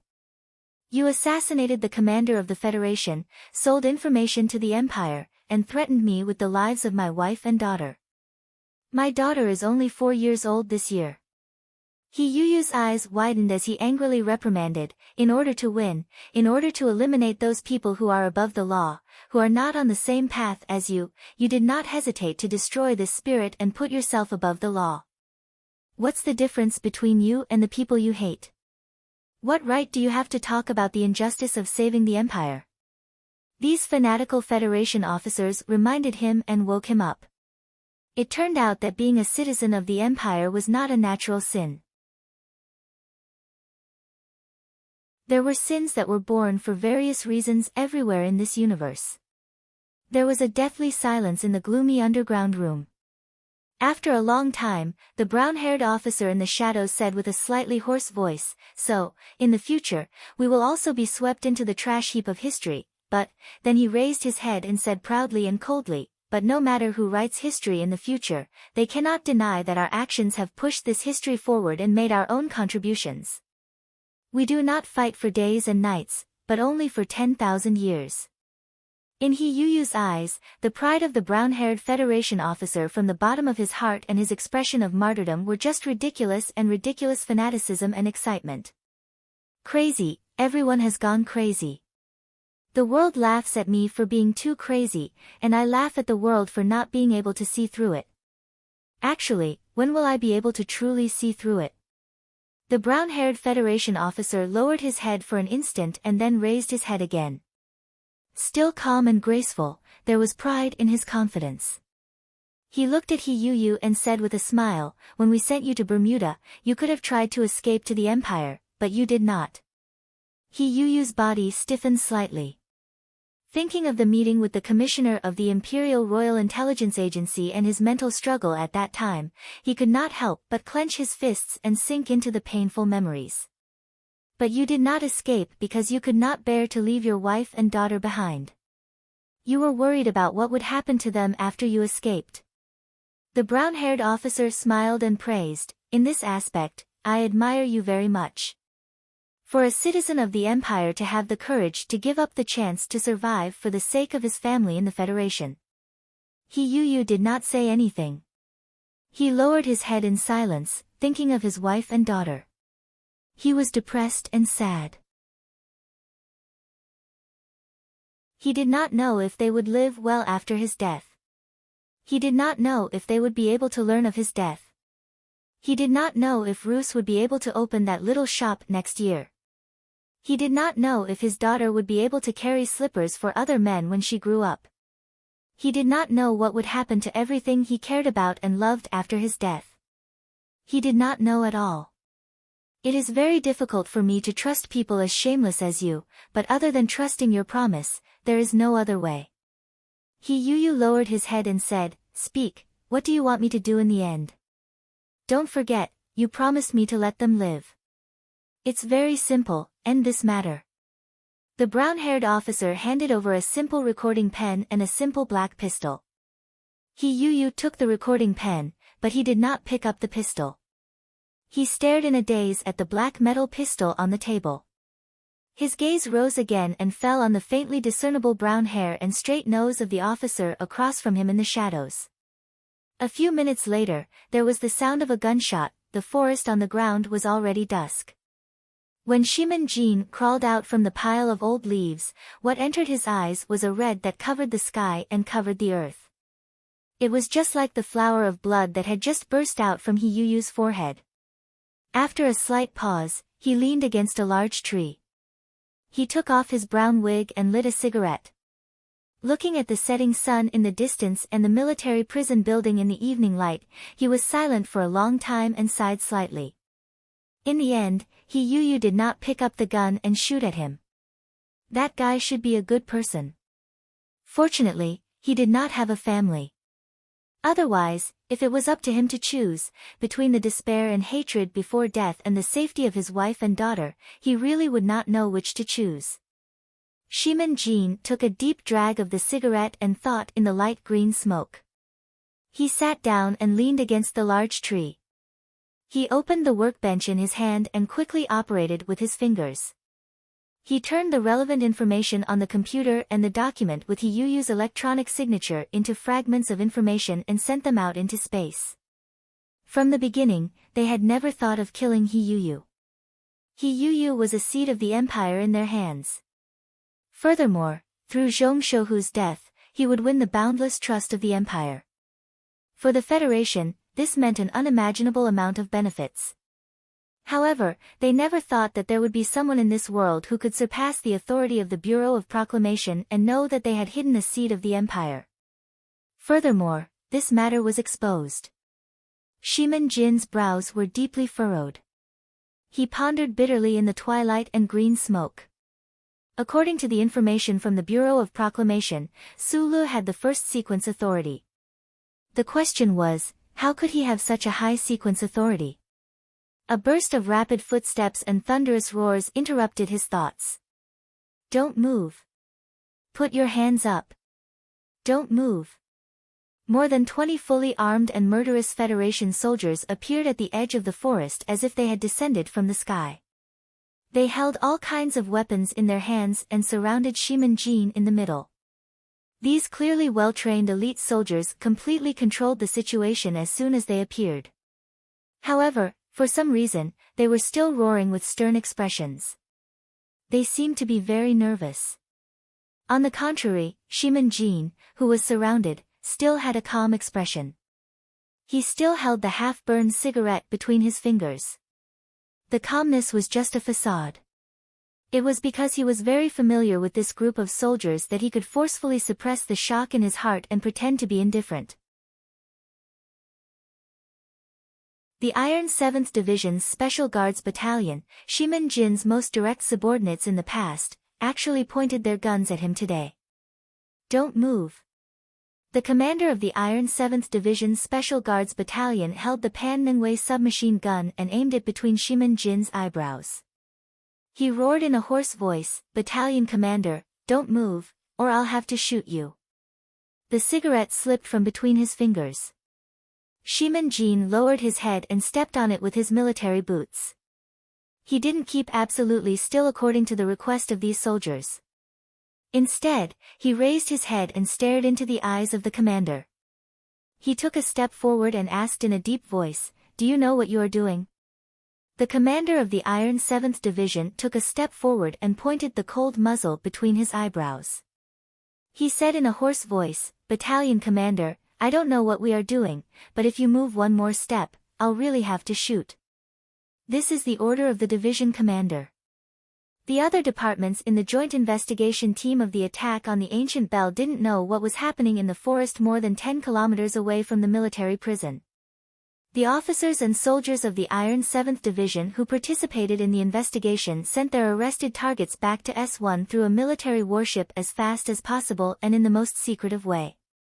At number 44, Shinma Avenue, Capital Special District, Du Shaoqing sat in front of his desk and looked at the relevant report submitted by the joint investigation team with no expression on his face. Behind him, raindrops were tapping on his window, making the light inside and outside a little dim. In front of the wide desk, Shimin Jin stood with his head down. His hands were tied with high-strength plastic ropes, so he couldn't move a finger. Du Shaoqing didn't look up at him. He just looked at the report in silence. The atmosphere in the room was extremely oppressive. When the oppressive atmosphere was about to suffocate him, he looked up at Shimin Jin and said, "I told you before that there are many methods that I can't accept."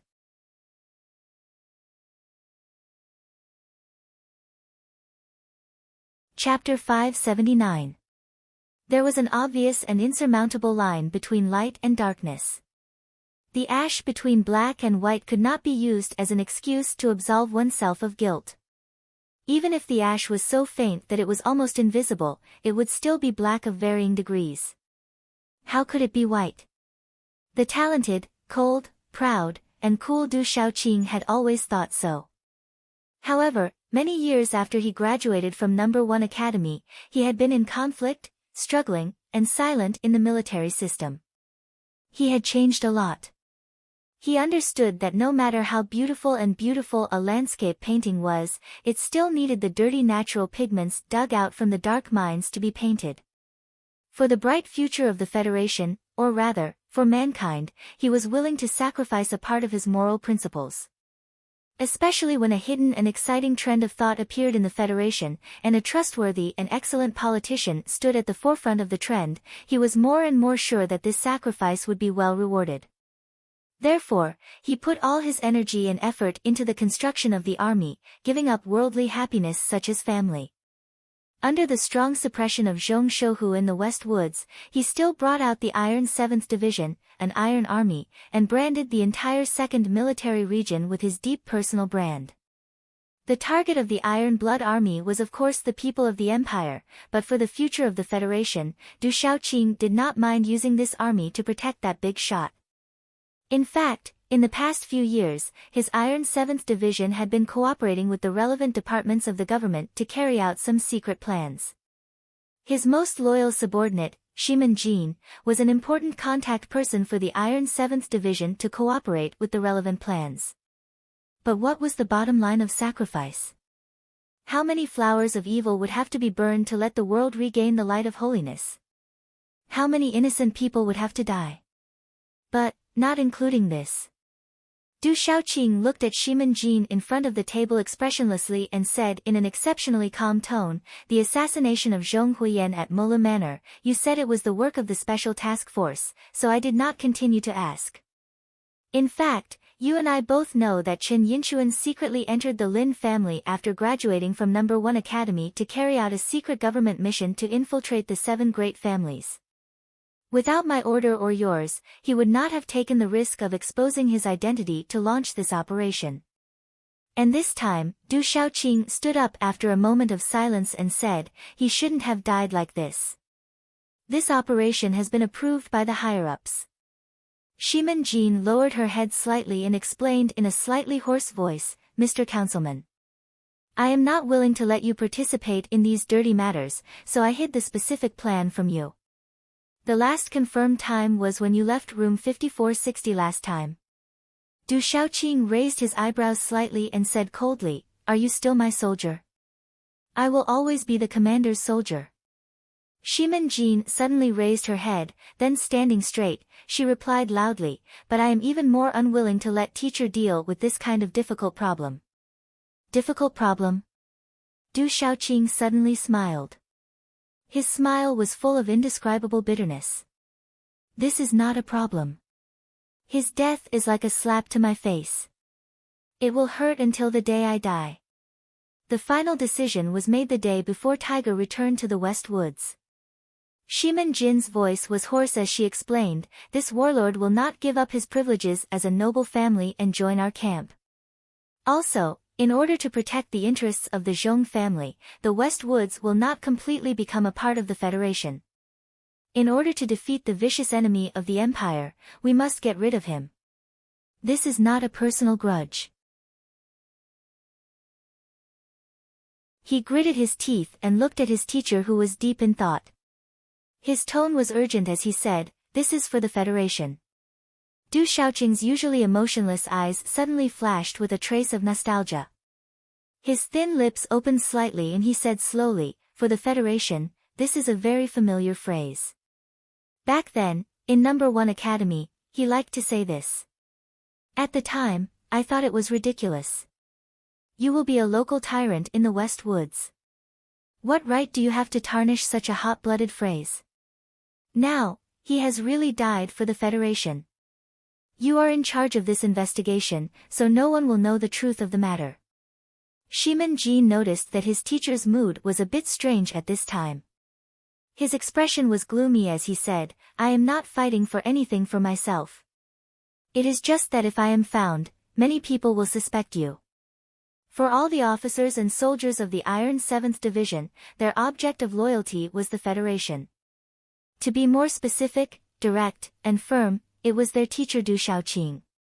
Even though Shimin Jin, who worked for some important people in the government, hid many things about Du Shaoqing, in fact, he still fanatically worshipped him. Everything he did pointed to the direction of creating a bright and open dance in the Federation. Under the leadership of his teacher, they would advance into the depths of the universe and conquer a large star region. I don't plan to expose this matter because too many people are involved. Once the truth is exposed, the West Woods will definitely be in chaos. The first civil war in the Federation may break out.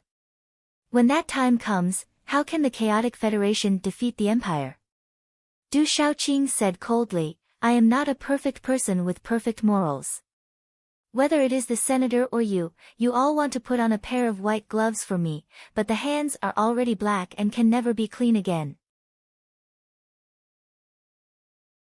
I cannot bear the responsibility of starting a civil war in the Federation, and I am no longer a young man who can't sleep because of his conscience. I don't like Tiger Zhong even more, so it seems that I have no reason to continue investigating. Du Shaoqing slowly opened the drawer and then walked to the front of the table. Outside the window, the rain dripped. The light in the room was dim, and the smooth military uniform gradually changed color with his steps. But he shouldn't have died like this. A strange flush flashed across Du Shaoqing's usually cold face. He stared at Shimin Jin in front of him and roared in a low voice, he is a soldier of the Federation, a truly outstanding soldier of the Federation. He should have been killed on a real battlefield, or he could have been killed in the valiant civil war of the Federation, but he shouldn't have been killed by the bullets of his comrades in the back because of a mistake that he hadn't committed yet. A crisp spring sound rang out. Du Shaoqing raised the pistol and pointed it between Shimin Jin's brows. He said coldly, today, I'll kill you first to return him alive. In the future, when I capture the Emperor of the Empire, I'll return him alive. At that time, we'll meet again in hell. In the depths of the desk drawer behind him, that old-fashioned photo lay quietly. The back was facing up, and the front was kissing the dust. Under the cold black barrel of the gun, Shimin Jin's face was pale, but he didn't move at all. He still stood extremely straight and didn't make any movements to dodge. Only his breathing became hurried. Right at this moment, there was a knock on the door. Knock, knock, knock. It was extremely stable. Du Shaoqing's right hand, which was holding the gun steadily, stiffened slightly. This building was filled with his soldiers. Who was able to quietly come to his door in the middle of a rainy day? The person outside the door didn't wait for the person inside to react. He pushed the door open naturally and entered. His slightly chubby body was wrapped in a raincoat, and the action of closing the door seemed to be somewhat strenuous. This person took off the wet raincoat and threw it on the ground. He then took off the hat that was drenched in the rain and hung it on the clothes rack beside the door. He rubbed his hands lightly, turned around, looked at the two people in front of the table, and said with a smile, it's said that autumn rain is cold, but it's still summer now. After being drenched in the rain, it's terrifyingly cold. What the hell is this weather? At this time, Du Shaoqing was still pointing the gun between Shimin Jin's eyebrows. Because of the arrival of this uninvited guest, he didn't pull the trigger, but his slightly stiff right arm was still raised horizontally. He didn't put it down. Taking off the wet hat, it was white hair. This old man who entered Du Shaoqing's office like he was going home didn't seem to see the tense situation in the room, nor did he see the gun in the air. He looked at Du Shaoqing and said with a hint of admonishment, being able to have such a subordinate who thinks for you in all aspects and doesn't even hide when facing your gun proves your ability to lead troops. Isn't it also your luck? You should cherish such a subordinate, and not die because of a moment of impulse and rare lack of calmness. Otherwise, in the future, you will definitely doubt yourself and feel sad like you are now. Du Shaoqing's eyes slightly lowered, but he still didn't put down the gun in his hand. The old man with white hair ignored him and said calmly, let's start the meeting. Although I'm very unwilling to take over this work, since His Excellency the President asked me to handle all the specific matters of this investigation, I have to care about it. Du Shaoqing's sword-like eyebrows slightly twitched, and blue veins appeared.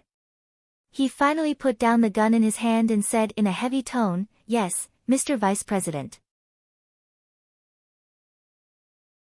Vice President Byron of the Federation convened the first joint meeting of the Joint Investigation Team of the attack on the Antique Bell.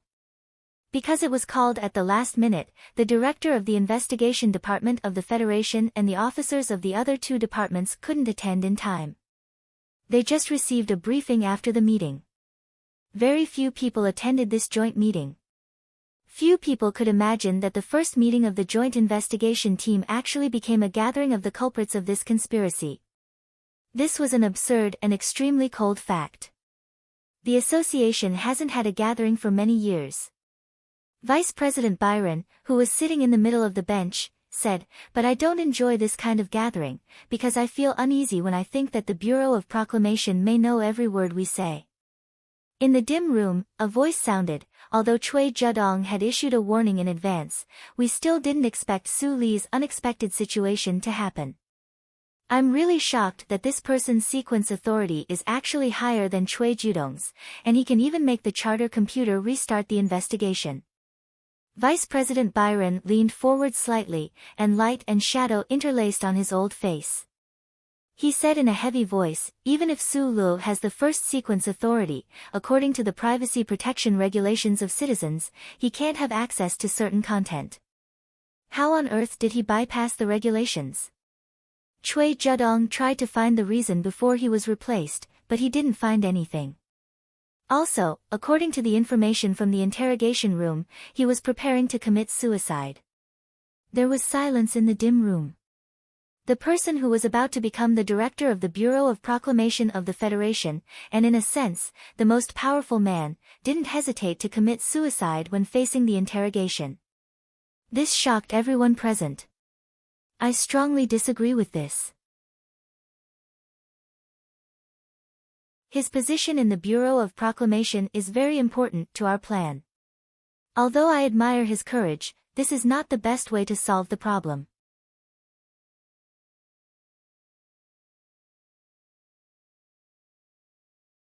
Chapter 580.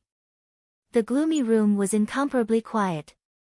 These figures hidden in the darkness were most likely all important figures in the Federation. However, other than Vice President Byron, who was sitting at the head of the table, no one else could be seen clearly. Many years ago, this loose organization had already existed. At first, it was just a high-level association that focused on the exchange of academic knowledge. Later on, without anyone noticing, it secretly relaxed the standards for joining the association. It gradually began to have specific goals and became incomparably powerful. The association was incomparably powerful because every single one of its members was extremely powerful. These members who could call the wind and summon the rain in different areas of the Federation possessed intelligence and abilities that ordinary people could not imagine. Just like the wind, clouds, thunder, and lightning at the top of the dome of heaven, once gathered together, they would release extremely terrifying energy. Only this group of people dared to weave such a conspiracy with no expression on their faces. Only this group of people dared to borrow the power of the Empire to murder a Federation commander. In the entire plan, they had made meticulous arrangements for all possible contingencies. They had even noticed the problem of Su Li's sequence authority changing. However, everyone, including Cui Zhedong, had still underestimated the severity of this problem. As a result, they had paid a disastrous price. Cui Zhedong was the future director of the Bureau of Proclamation and the most important member of the association. Now that he was under investigation, in order to protect him, someone in the association had to sacrifice themselves without hesitation. A day later, a clear gunshot rang out from a certain room on the top floor of the Federation's Department of Defense building. A few years ago, in an adjacent room, a clear gunshot had also rang out. That day, the former Deputy Minister of the Department of Defense, Yang Jingsong, had committed suicide in anger because of the assassination at the Linhai State Gymnasium. He had left behind an angry will. The one who had committed suicide today was the director of the Department of Defense's Office No. 1, who was also the personal secretary of Minister Zhou Yingxing, Lieutenant Colonel Jiao. Secretary Jiao had also left behind a will. Minister of Defense Zhou Yingxing looked at Secretary Jiao, who had collapsed in a pool of blood. He slowly took off his glasses, lowered his head, and pinched the space between his eyebrows. He then handed the will in his hand to the officer beside him. In his last words, Secretary Jiao admitted that he had used the electronic code in the minister's office without permission and forged a secret military intelligence plan. He requested the Bureau of Proclamation to cooperate and temporarily stop the investigation of the seat of the empire. As for why he had done so, there was no answer in his last words. At this point, the investigation of the attack on the ancient Bell ship had finally made a breakthrough, but it was also put to an end by the cold death of this person. Cui Zhedong, the assistant director of the Bureau of Proclamation, was cleared of most of the suspicion and left the investigation camp that night. What awaited him was an extremely long vacation. Minister Zhou Yingxing stood by the floor-to-ceiling window in his office and looked down at the capital special district. He was silent for a long time. His hands were behind his back, and he seemed to feel the blood stains from Secretary Jiao's suicide note between his fingers. In just one day, he seemed to have aged a lot. Both his body and spirit had suffered an extremely heavy blow. Secretary Jiao had been following him since he was the head of the department in the General Assembly base. The relationship between the two had long surpassed the relationship between a superior and a subordinate. However, who would have thought that this person had other intentions in his heart? Today, it was even more dismal. They are very powerful, and they are gradually becoming more powerful. Minister Zhou looked at the heavy rain outside the window expressionlessly and muttered to himself, "Who can stop them? Or should we stop them?" Over the years, the hardliners within the Federation government and the military were gradually rising. In the deepest undercurrent, there was even an extremely dangerous tendency of the military to interfere in the political affairs. Zhong Shouhu had noticed this serious problem, and Zhou Yingxing had naturally smelled this trace of smell. He could even vaguely guess who the other party was. However, he did not have enough evidence, nor did he have the power to change anything. Because he did not know the real attitude of the president's residents and the people in Philadelphia toward this kind of ideology. West Woods Region, Sunset State. Dozens of dark green military vehicles were connected in front and back, moving slowly and silently on the streets. The red and white military license plates hanging on the vehicles were now covered by thick black gauze, allowing the people of the West Woods on the streets to guess the origin of this motorcade. There was no rushing to tell others, no joy, no sobbing. The people of the West Woods stood in the windows of the buildings, in the bushes by the streets, and in the back of the small trucks, silently and sorrowfully watching the silent and sorrowful motorcade drive toward the old house in Latitude 2 district. In addition to the silence and sorrow, there was also endless frustration and emptiness that pervaded the streets and alleys. The little princess of the West Woods had finally returned home, but under such circumstances. Although the little girl in the motorcade had inherited the proud bloodline of the Zhong family, she was still a little girl. How could her thin and timid shoulders bear so much pressure? In the back of the bulletproof military vehicle, Fatty Tian looked at the little girl beside him and said gently, "Don't sleep. Watch TV for a while. We're almost there." This strong man, who had been retired for many years, naturally took over the heavy responsibility of taking care of the little princess of the Zhong family. Perhaps it was because of the pressure and anger that caused him to overeat, he appeared to be fatter than before. His eyes were slightly narrowed, like the cracks on a white wall. There was no mischievous or comical expression in those cracks, only cold and valiant. Zhong Huiyan's eyes were actually not as big as Su Lu remembered, but they were unusually bright and fresh. She sat quietly in the back seat, and under her black hair that slowly rose and fell like a watermelon skin, there was a trace of melancholy and sorrow that did not match her age in her lovely crescent-like eyes. "I don't want to watch TV. It's all about father's documentaries." She bit her lip and said stubbornly, "Those are all fake." Immediately, she lowered her head weakly and stared blankly at the doll in her arms that was so old that it was about to break off. Her clear and childish voice trembled slightly, and her eyes were red as she said, "They all lied to me and said that they would take me home to see rabbits. Now that I'm back, where are they? Brother Sulu promised me that Mom would be back soon, but now, even he can't come back." The little girl turned her head sadly, and her shoulders trembled slightly. She was like a sensitive girl who was too proud and mature to show her true emotions to others. Only when she tilted her head slightly and gently rubbed her cheek against the old doll did she reveal her true age. Mr. Tian silently looked at the back of the little girl, took a deep breath silently, and turned his head to the other side of the car window. He looked at the remaining burn marks on the car window, and a trace of palpitating emotion flashed across his round face. He took out his phone and asked in a deep voice, "Where are you?" "Just ahead." Traffic control had already been carried out on the straight streets of the capital of Sunset State. The dark green military vehicles steadily moved forward under the complicated gazes of the Westwoods citizens. At this moment, a series of heavy mechanical rumbles suddenly sounded in front of the streets, and the vibrations caused the leaves on the streets to begin to tremble. Hundreds of armored vehicles surged in from all directions and quickly approached the military vehicles. The earth trembled. The two sides met in an extremely short period of time, and the order was extremely good. However, the overwhelming aura of iron still made the onlookers feel an uncontrollable panic. At this time, the dark green fleet finally tore off the exterior of the tarpaulin camouflage.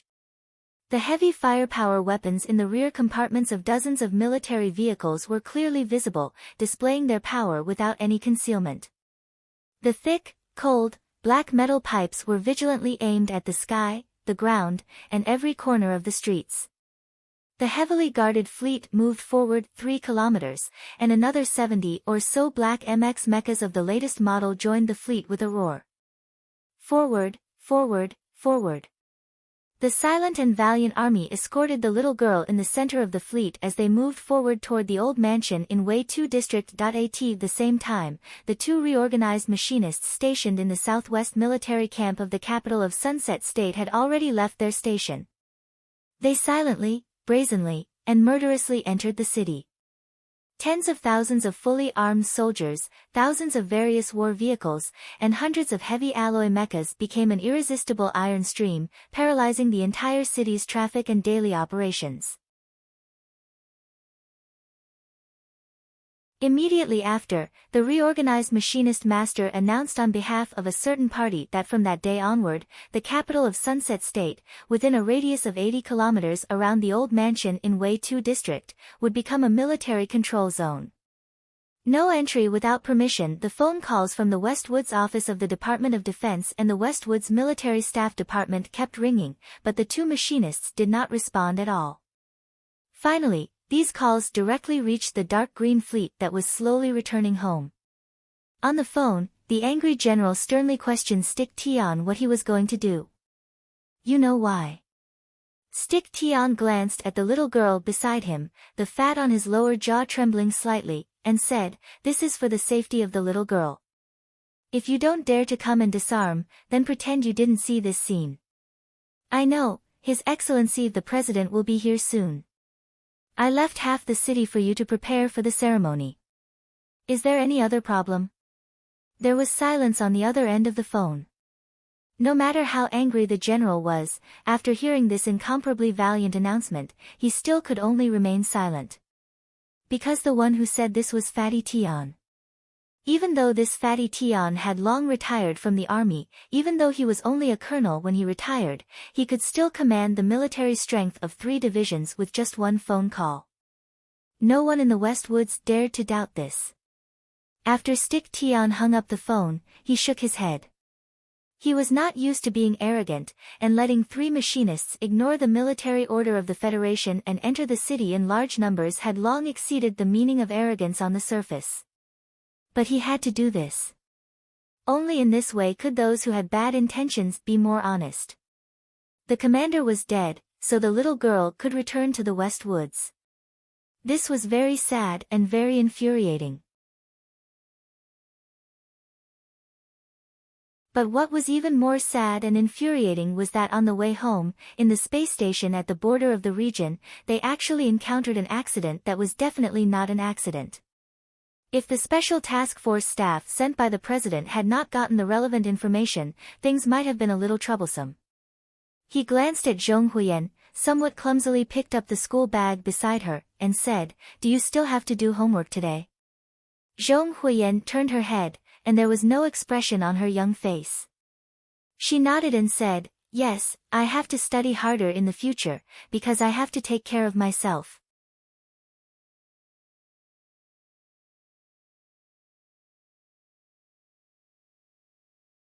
Chapter 581. Stop. In a quiet and noble manner on the outskirts of the capital of the Westwoods Sunset State, a cold shout rang out. On both sides of the road under the cover of the trees, black gun barrels poked out and aimed at a few soldiers who were walking quickly along the road. In the face of the tight defense and deadly weapons, the soldiers did not stop at all. Even the determined expression on their faces did not change. They followed the burly figure at the front and approached the building. The few of them were not imposing, but they were as firm as a mountain. Li Feng's footsteps were firm. His military boots were shiny, and his military uniform was neat. There was no expression on his face, but there was a sense of ruthlessness between his eyebrows that made people's hearts palpitate. Hundreds of fully armed personnel rushed out from under the building hidden among the green trees, blocking in front of him and his subordinates. The black barrels of the guns were closer, but Li Feng didn't even look at these people.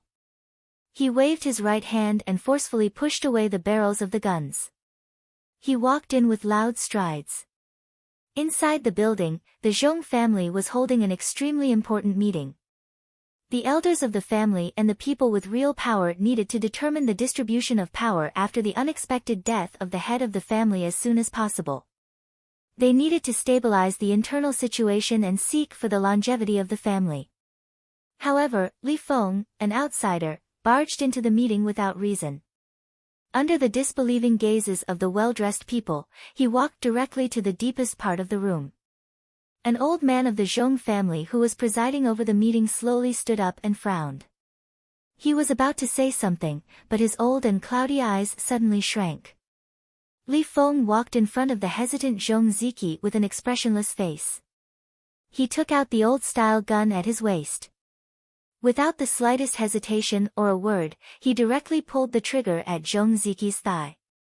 The crisp sound of the gunshot reverberated in the quiet meeting room, but it shook everyone's mind. Their ears were buzzing, and their minds were in chaos. There was absolute silence.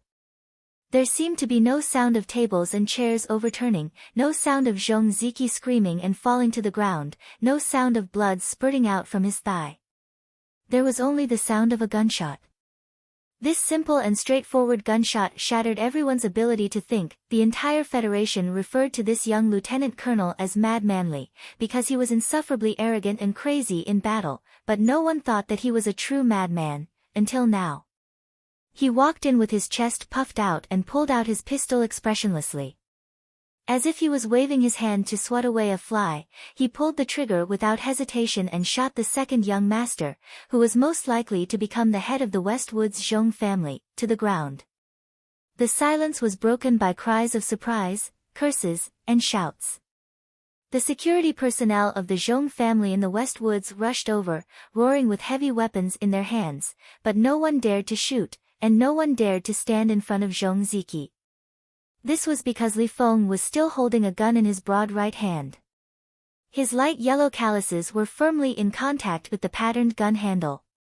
The distance between the slender muzzle and Zhong Ziki's forehead was so short that even a needle couldn't penetrate it. There was another important reason why there wasn't an intense gunfight or a bloodbath. Zhong Ziki was clutching his thigh as he fell to the ground. His face was pale from the pain, and his facial features were contorted.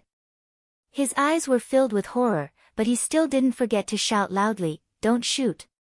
He knew Mad Manly very well. Even if the Zhong family's security personnel blasted the officers into a bloody pulp, Mad Manly would definitely rush to kill him first. What was even more terrifying was that the deafening gunshot clearly proved that if Mad Manly wanted to kill him today, he wouldn't even need to think twice. I don't want to care about the bullshit matters of you aristocratic families, but fireworks are the only flesh and blood of a tiger. Li Feng stared at Zhong Ziki's contorted face under the muzzle of the gun. He enunciated each word clearly. If something like what happened in the space station happens again, if your sister loses a single strand of hair. I don't care if you did it or not, I will kill you. I didn't do it, Zhong Ziki shouted in pain. You can insult my intelligence, but don't overestimate my rationality. I've already said that I don't care if you did it or not. I'll settle the score with you. Li Feng used the muzzle of the gun to stab Zhong Ziqi's forehead as he roared, if you want to be the head of the family, the West Woods will be yours. In the West Woods, if anything happens to your sister, who else would I look for if not you? I don't care what fucking evidence you have. After saying this, he put the gun back into his holster and glared at Zhong Ziqi on the ground. He couldn't be bothered to say anything else. With a bang of his military boots on the ground, he prepared to turn around and leave. The Zhong family's big shots, who had been shocked and silent until this moment, finally reacted. The family elder who stood up shakily was so angry that his whole body was trembling. He pointed at the back of Li Feng's head and scolded, "How dare you? Arrest this lunatic." The Zhong family's armed men approached again with nervous expressions. A few heavy firearms even directly stuck to Li Feng's gradually losing childishness. One of the guns with a metallic luster was directly pressed against Li Feng's forehead. The soldier holding the gun had a ruthless expression. He wanted to use this action to return the humiliation that the family successor had suffered to him. His cheek made intimate contact with the cold barrel of the gun. Li Feng's eyes suddenly flashed with madness. With a muffled shout, he slammed his head against the barrel of the gun between his eyebrows. The moment he lowered his head, a huge force collided with the metal gun, causing it to suddenly change shape with a creaking sound. The hard gun butt flew backward and directly hit the soldier's chest. The ruthless soldier couldn't react at all. Accompanied by the terrifying sound of his sternum cracking, he directly fainted. A micro-controlled gun can't even fake a misfire. Li Feng fiercely spat. He suddenly turned around and looked at the Zhong family's big shots. He rolled his eyes and said, "What I just said to Zhong Ziqi is also what I said to you old men. If anything happens to Zhong Huiyan in the West Woods again, you all will be buried with her." He stretched out his arrogant index finger and pointed at the old man of the Zhong family, who was covering his chest and coughing. He said, "You old dogs only know how to hide behind a tiger and pick up rotten meat to eat. Since you don't dare to kill me because of my old man, then be more honest in the future. You must be very eager for my old man to die early so that you can deal with me. But I have to remind you that when the day comes that you dare to kill me, maybe I will be very willing to kill all of you in advance." Li Feng's face was ferocious. He looked around at the several generations of elites of the Zhong family and said coldly, "So you'd better pray that my old man will live forever, or that Zhong Huiyan will always be healthy." The expressions of the people of the Zhong family were extremely complicated and embarrassed. They had to admit that what Li Feng said was true. For these thousand-year-old families, the Li family by Lake Feicheng was just the condensation of brilliance that occasionally bloomed in the long river of history. However, in the past few decades, the Li family, which was sparsely populated, had become more powerful than the seven families because the highest mountain in the Federation was still spreading light and shadow in the universe. The military boots stepped on the ground paved with precious stones, making clear and firm footsteps. Li Feng walked out of the venue indifferently with his subordinate officers. His voice was not loud today, but when it gushed out from his burly and magnificent chest, it was as deafening as heavenly thunder. Until his back disappeared at the door, these words still echoed in the venue and fell on the heavy hearts of people and the ground, smashing countless bloody holes. Just like Zhong Ziqi's miserable thigh, the most important thing in the world was life and death, and the most common thing was also life and death. When an ordinary person died, it would often make the hearts of relatives linger in grief for a few days, while the unrelated people would only care about their own happiness. But the death of a big shot was different. The length of the human mourning seemed to be proportional to the weight of the dead person. The sudden death of Zhong Suahu and his wife, in addition to triggering thoughts of mourning in the Federation and the continuous sad weather in the West Woods for many days, would inevitably lead to more complicated and more serious problems because they left behind a jaw-dropping legacy, including the huge industrial cluster of the ancient clock company, but more importantly, the right of the head of the Zhong family to dispose of the family property and the military power of the West Woods. Tacitly acknowledged by the Federation. So far, no will had been found, so how should the legacy be dealt with? Two partners of the largest law firm in the West Woods chose to resign because they could not bear the huge pressure. The West Woods troops in several galaxies were also anxiously watching. According to the laws of the Federation, the only daughter of Commander Zhong and his wife, Zhong Huohua, had the unquestionable right of first inheritance. But the problem was that the legacy could not be inherited completely according to the laws of the Federation to a large extent. For example, the exercise of military power was not allowed by the Federation laws at all. Also, the family property of the Zhong family that had existed for thousands of years, the head of the family had the absolute right to dispose of it, but it did not mean that it was the personal property of the head of the family. How could these troublesome legacies, which made the relationship between the Federation and the West Woods, be inherited by a little girl? At this time, many people in the West Woods thought of Zhong Ziki, the nephew who was most doted on and even spoiled by Commander Zhong, and in the hearts of many people over the years, the next head of the family. Gradually, there was a great difference of opinion between the Zhong family and the troops, and cracks were gradually forming. In the face of such a crazy legacy, all kinship, love, and friendship were all bubbles, and all kinds of tricks were possible. Fortunately, Li Feng used his madness and Big Stick Tian used his strength to suppress this trend before the frightening and dangerous situation descended into total madness. The people and soldiers of the West Woods anxiously waited for the result. The continuous heavy rain carried the cold wind through countless tall buildings. At this time, the president of the Federation, Mr. Pabre, arrived in the Sunset State of the West Woods region. The funeral was about to begin.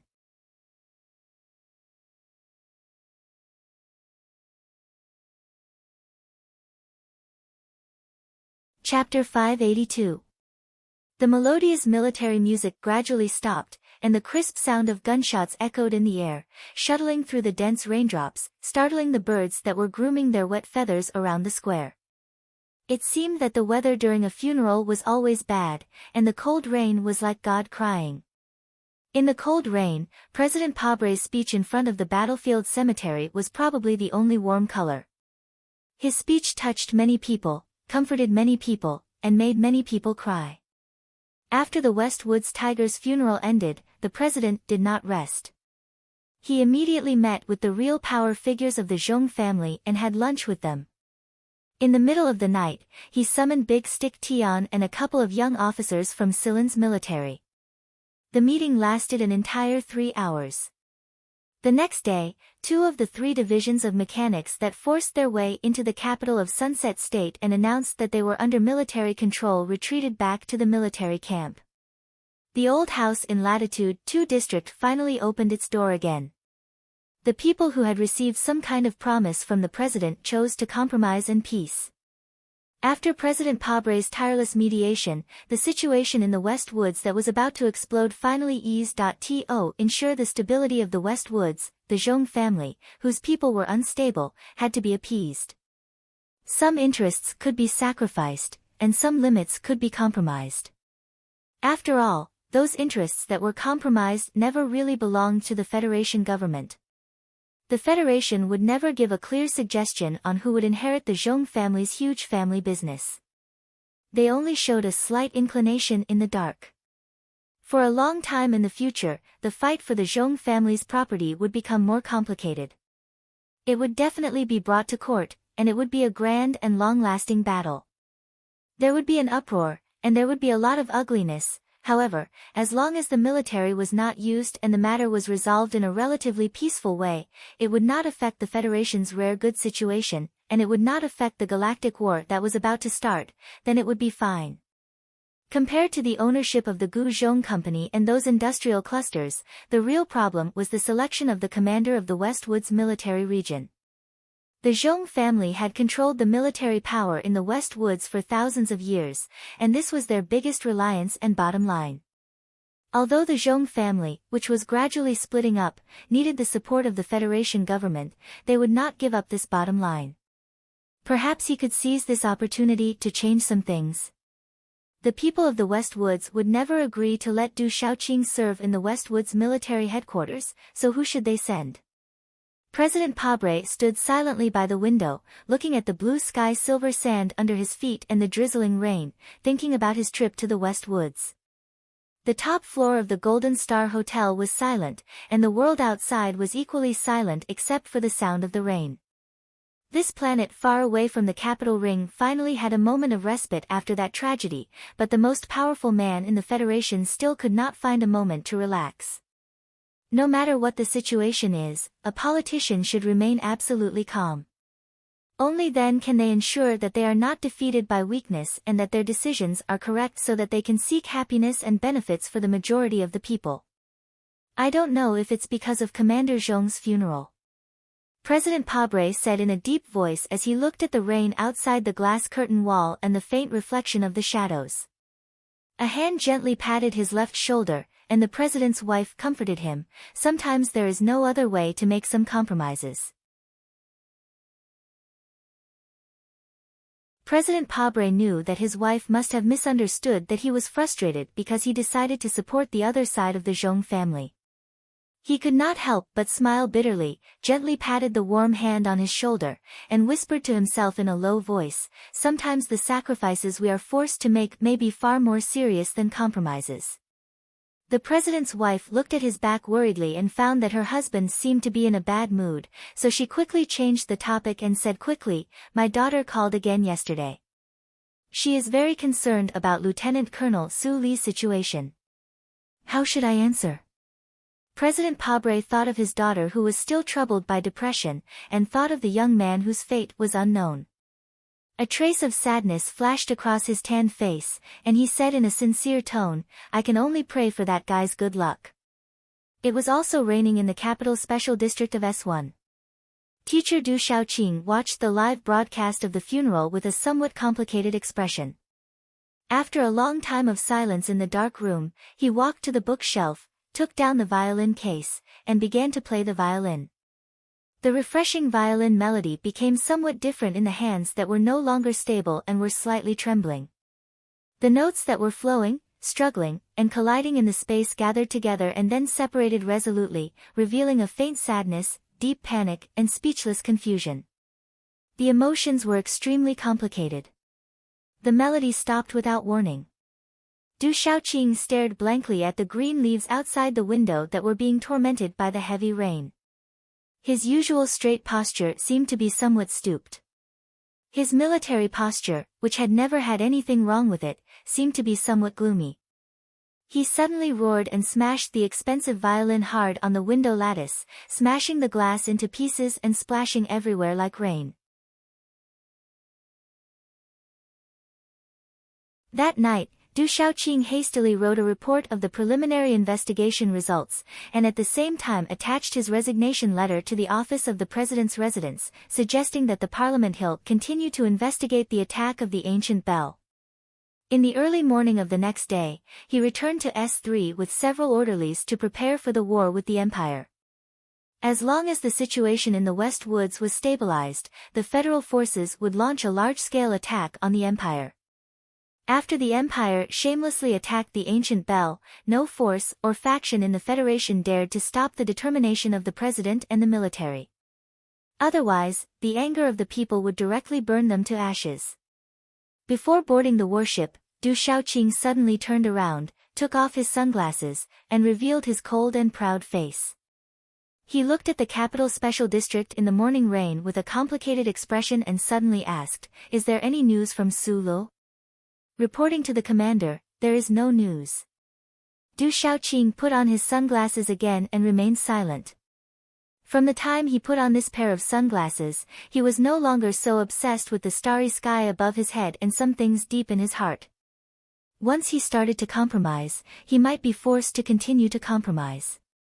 It was this cognition that made him think of Su Lu, the young man who made him very unhappy. Now that the hardest stone in the Federation had died, it seemed to be a pity. Somewhere far away from the ordinary people's living area in the Federation, there was a secluded manor deep in the mountains and blue lakes. This manor belonged to the Nanxiang family, the most low-key of the 7 families. However, looking at the manor's vast area and luxurious furnishings, how could it be considered low-key? I heard that someone from the government said that the official residence is very happy to see Zhong Ziki inherit the position of the head of the Zhong family. Nan Xiangmei clenched her fists, opened her bright eyes, and looked at her mother in shock. Her beautiful cheeks were stained with a few strands of black hair that were wet from the rain. In order to pacify the situation in the West Woods as soon as possible, Mr. President made such a hint in advance. After all, the little girl of the Zhong family is too young, and she has been living in the Xixia state, and Zhong Ziki has the support of most of the Zhong family members. Mrs. Nan looked at her daughter with a smile. She knew very well why her daughter, who insisted on living an ordinary life since childhood, suddenly came home today and raised doubts about the situation in the Federation. This was naturally because the young man had an extremely close relationship with the little princess of the Zhong family, but Zhong Huiyan is the legal heir. Nan Xiangmei shook her head in disbelief. Everyone in the West Woods knows that Commander Zhong dotes on Zhong Ziki very much. Many people see that young man as the future head of the Zhong family. In fact, in our view, that tiger seems to have some kind of intention. He wants the heir of the Zhong family to have to die in S1.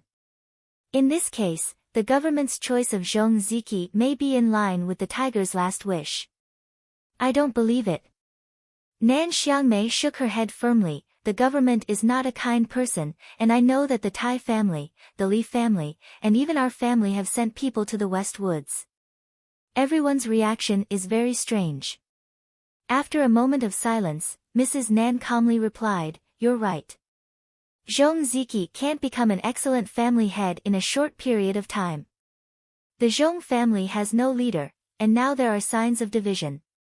The government is secretly adding fuel to the fire. Maybe this is the precursor of the first collapse of the 7 families. In this case, the 6 families must be the first to enter the West Woods to seek benefits.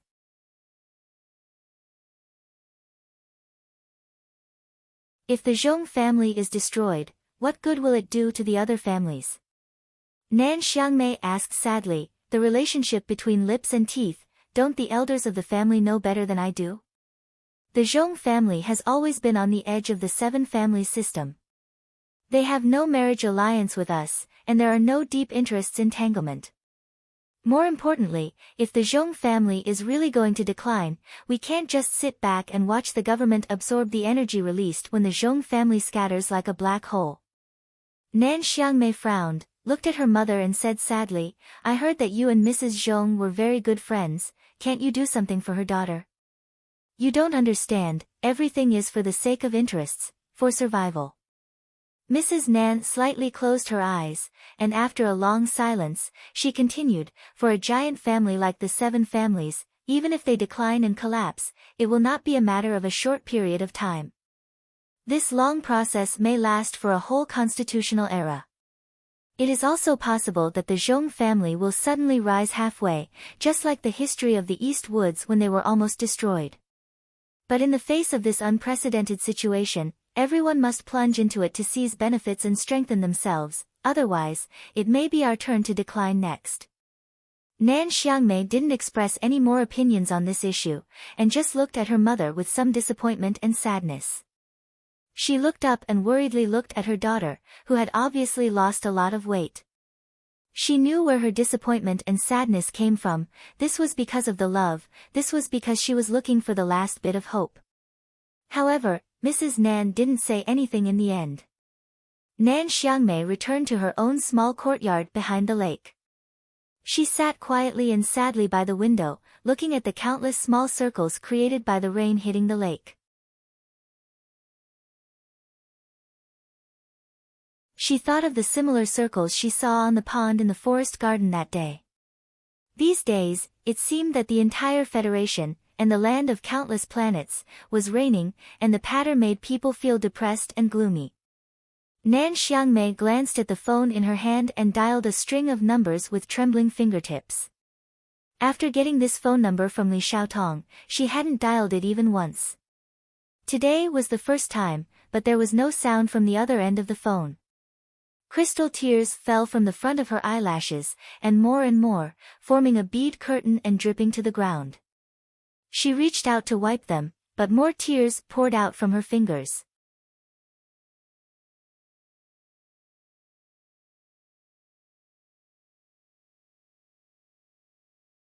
Chapter 583. Mr. President personally stepped in to mediate, and the government and parliament exerted a lot of pressure. Finally, the situation in the West Woods did not get out of control. At least for the time being, the two sides of the family did not have an intense and uncontrollable armed conflict. Some of the fights that revolved around big interests dived into the depths of the sea, brewing endless pressure, while some surfaced above the blue waves and began to move toward legal solutions. Among the huge industries, including the Gu Zhong Company, which belonged to the Zhong family, and which belonged to the private property of the old mansion in the Weifang district, countless complicated legal terms and definitions of authority were enough to make the judges of the entire West Woods a headache. Many people thought that this lawsuit might go all the way to the Supreme Court. The Federation government and the military did not want to see this situation go on for too long. After all, the universe war was coming soon. The various forces faintly sent out vague messages, but it was enough for the parties involved to be very clear. These messages were not good news for the little girl in the old mansion in the Weifang district. The government hoped that the chaos in the West Woods would end as soon as possible.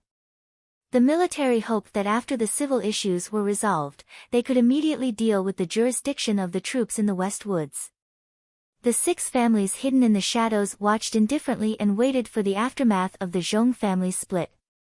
The few most powerful forces in the entire Federation pushed the situation to develop in a certain direction for different reasons. Although the Federation's judicial system was claimed to be absolutely independent, in the face of such terrifying pressure, the so-called independence could only guarantee some procedural fairness on the surface. The 3 jurisdictional disputes that started one after another in more than 10 days were extremely unfavorable to the old mansion of the Zhong family. The old mansion's legal counsel, those famous lawyers in the West Woods, could not help but feel a little powerless in the face of such a situation. Under such circumstances, on an ordinary street in the Sunset region in the afternoon, a law firm called Shizhou quietly opened for business. No one noticed that this law firm, which only had 3 shared offices and was not well known in the industry, only had one office. No one knew that the first business the Shizhou law firm sought after its opening was to come to the old mansion of the Zhong family in the Weifang district. If I'm not mistaken, you mean that this law firm called Shizhou wants to represent Miss Zhong Huiyan in all her legal affairs in the future? The staff of the Zhong family's old mansion looked at the young lawyer who had obviously just graduated from university. His expression was extremely strange. The young man opposite him was a little restless. He probably knew who Miss Zhong Huiyan was and what kind of situation the Zhong family was in. The other party actually wanted to represent Miss in all her legal affairs? This was a ridiculous request. Was the boss of this law firm out of his mind? Was he trying to make a name for himself with such a clown request? Do you know how many barristers serve the young lady? Do you know what kind of status these great lawyers have in the West Woods? Do you know that even the famous lawyer he from S1 is currently on his way to the West Woods? The staff member of the Zhong family looked at the young lawyer opposite him and frowned. Your law firm has just been established. What gives you the confidence to let us choose you over these famous lawyers? The young lawyer rubbed his hands nervously and explained in a trembling voice, I know. It seems to be impossible to explain. It's just that the partner of the law firm asked us to get this business. He suddenly thought of something and hurriedly took out a plant fiber business card from the inside of his clothes. He respectfully handed it over and said, We are a small law firm. The boss has no intention of recruiting partners for the time being. The staff member of the Zhong family took the expensive business card and looked at the name on it. He frowned slightly and turned to leave. In less than a minute, the staff member hurriedly came back and looked at the young lawyer in disbelief. He said, "Colonel Tian said that he hopes to meet with the boss of your law firm as soon as possible. As for the matter you just mentioned, from today onwards, all the legal affairs of the old mansion will be handed over to the Shizhou law firm." Tai Ziyuan stood in the narrow office of the law firm and looked at the traffic outside the window. There was a smile on his thin and slightly pale face. A month ago, he came to the West Woods and quietly watched the tragedies, comedies, and clowns, but he didn't make a sound. According to the life plan that his mother had suggested and the self-awareness that he had cultivated since he was very young, he should have stayed in the army at this time to seek military exploits in the war against the Imperium in the future. Then, he should have joined the grassroots to accumulate experience and finally officially entered the political world. He should have chosen an important and symbolic state and become a member of that state. He should not have opened a small law firm in the quiet civilian district of the Sunset State as he was now.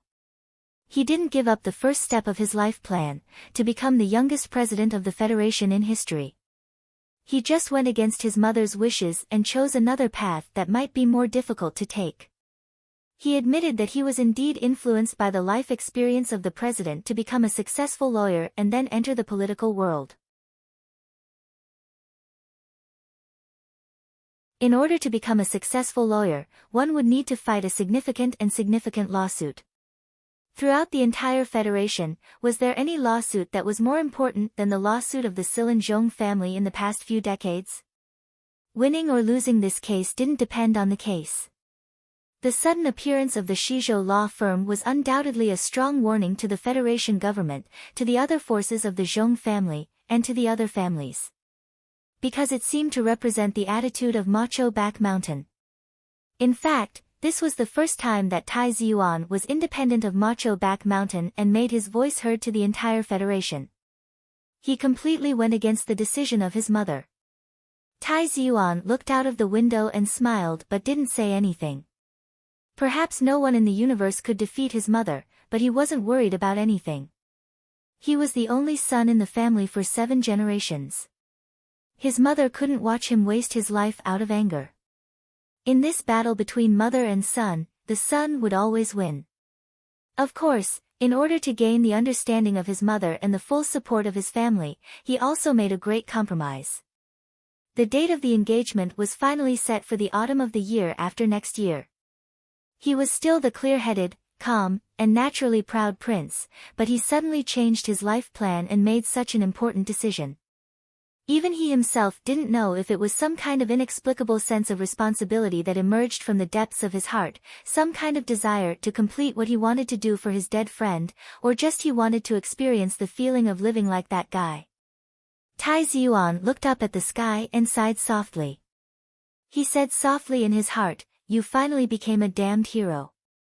But do you know how many people in the Federation are mocking your stupidity, your vain individualism, and even angrily accusing you of taking revenge for no reason? I really don't understand why these people are angry. Have they never found out that you are mentally ill?" Tai Ziyuan coughed softly, took out a bottle of medicine, and swallowed it. He didn't drink water, and then he held his chest and breathed rapidly for a moment. He finally calmed down, and his cheeks gradually became rosy.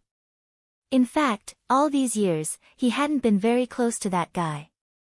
The fake gentleness and indifference nurtured by the family since childhood, the natural aura nurtured by the glory of the royal family, and that guy's stubborn and sharp personality were somewhat conflicting. Even if they didn't see each other, they wouldn't miss each other. When they occasionally met, peace would slowly spread like a small stream. But once they never met again, when he thought about how his only friend in this life was gone, he would always feel sad, but he thought that was all. "I want to eat scallion pancakes today."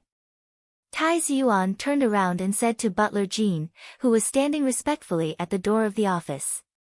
Then he subconsciously paused and smiled inexplicably. Plain porridge and scallion pancakes, the battle in the library, seemed to be something from many years ago. Recently, the Federation's news channel broadcasted the footage of the Bureau of Proclamation's heroic and valiant revenge on the Empire.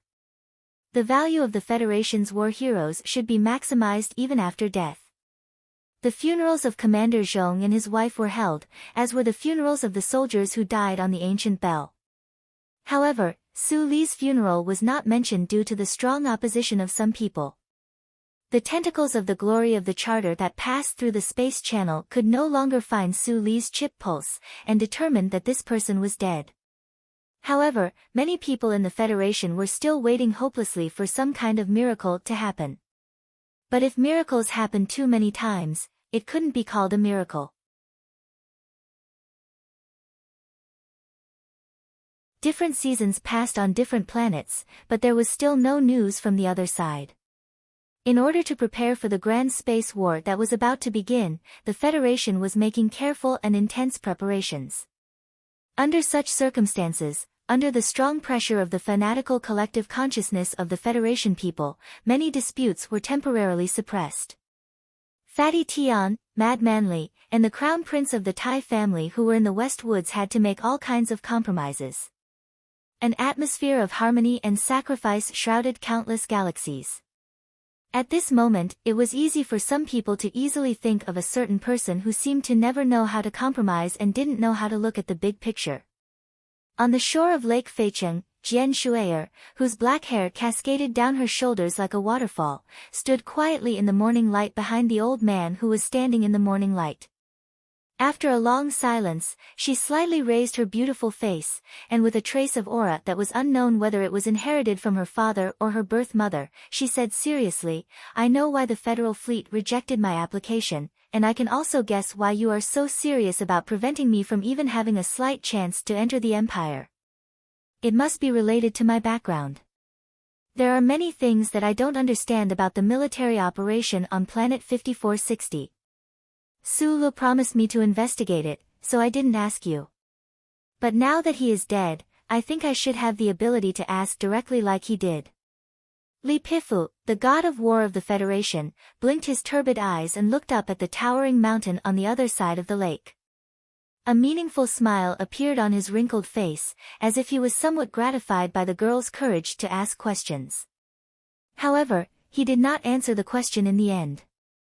After a moment of silence, he changed the topic to another aspect. "I also have a question that I don't understand. How can a person like your father raise a child like Su Lu? This revenge from morning to night should have nothing to do with his impulsive personality. It's just that sometimes even I don't understand the decisions he made. The child's actions are so calm, but why is the love and hate hidden under his face so obvious? I feel very sorry about his death."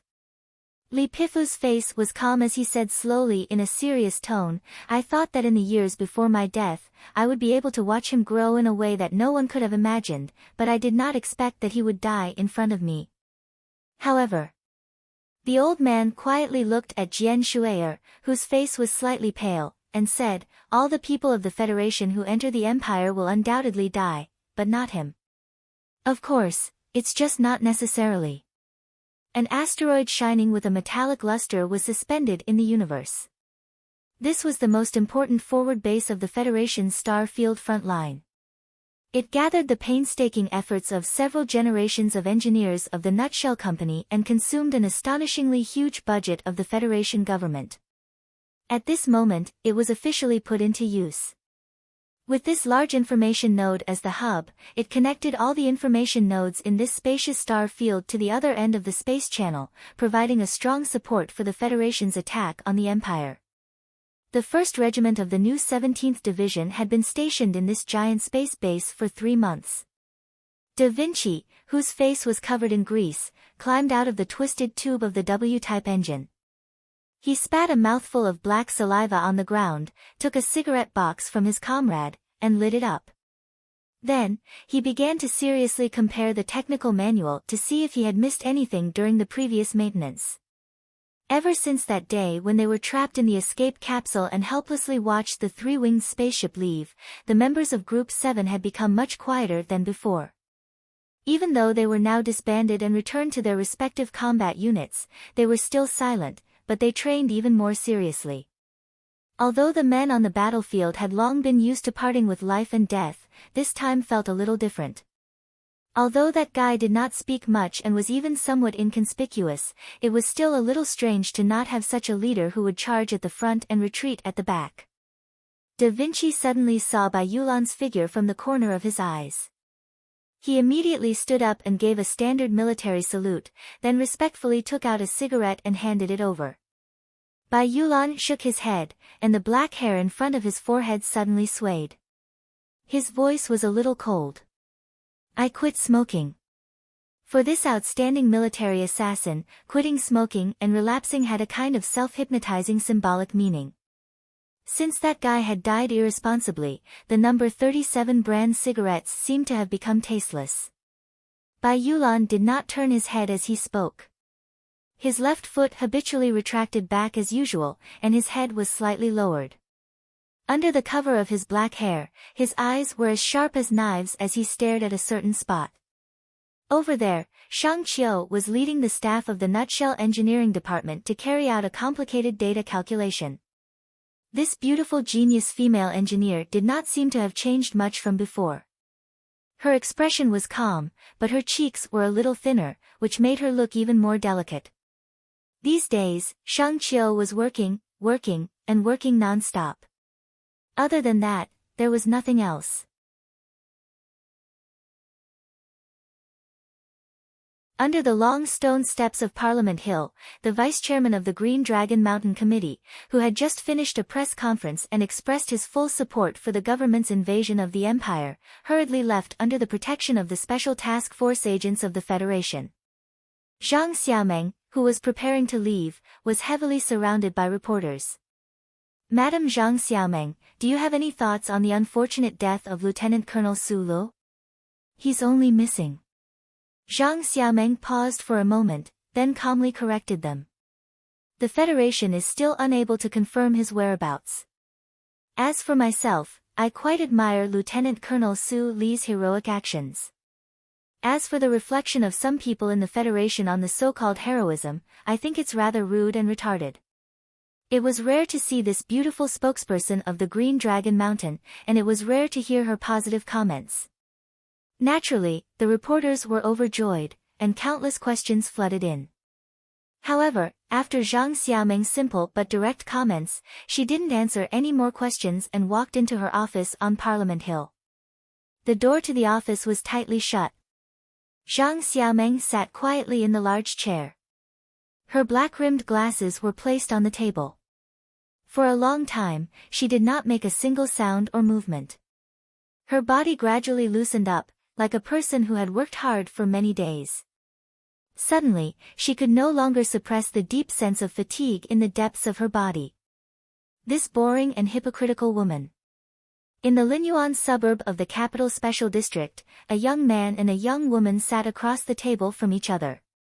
They watched the scene in front of Parliament Hill that had just been broadcasted on the TV screen, and at the same time made the same disdainful comments. Then, the two of them were stunned at the same time. Shi Qinghai's charming peach blossom eyes flashed with a trace of luster. Under the accompaniment of the violin outside the restaurant, he said to the woman across the table, "You see, after all, we can still find many things in common. Don't you really want to consider it? Or, we can try to have some more intimate contact and find the feelings of youth. Although I'm already a mother, I've never felt that I'm old." Zhou Yu looked at him coldly and said, "What disgusts me is that you're still in the mood to chase a woman when we don't know whether that guy is dead or alive. Is the friendship between you men as disgusting as the friendship between those rich young ladies?" After saying this, she lowered her head and earnestly fed the delicate food into the little boy's mouth. Today, Zhou Yu wore a red, loose-flowing cloud dress. The smooth skin of her back revealed a large part of her beauty. As usual, there was a bright red flower in her hair, but it didn't look tacky at all. Shi Qinghai glanced at the little boy across the table who was as beautiful as a porcelain doll. He smiled slightly and immediately said with great sincerity, "It's because he's dead that I have to live well for him like I promised him before." After saying this, the two of them fell silent at the same time. Then, they began to drink continuously. The amber liquor was paired with 2 or 3 crystal ice cubes. Zhou Yu's eyebrows gradually blushed, which was extremely charming. Suddenly, she had an idea. She picked up 2 drops of liquor with the tip of her little finger and brought it to the little boy's lips. Zhou Liuhua, who had inherited his parents' excellent biological markers and stubborn temperament, had not yet mastered a rich vocabulary. Therefore, when they were outside, the little boy was always stubborn and refused to speak much.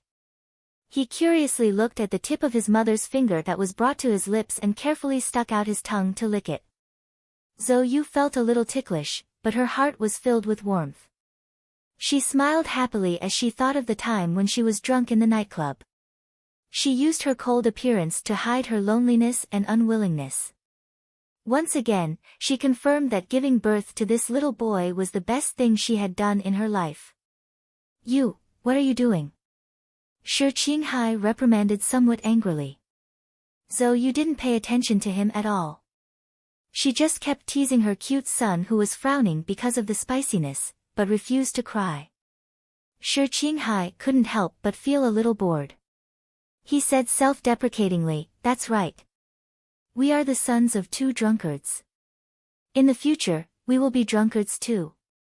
Let me remind you again." Zhou Yu raised her head and stared at him. The charm on her beautiful face gradually disappeared. "The name on the column of Liuhua's father is Su Lu. I've never fought with a dead person for anything." Shi Qinghai spread out his hands.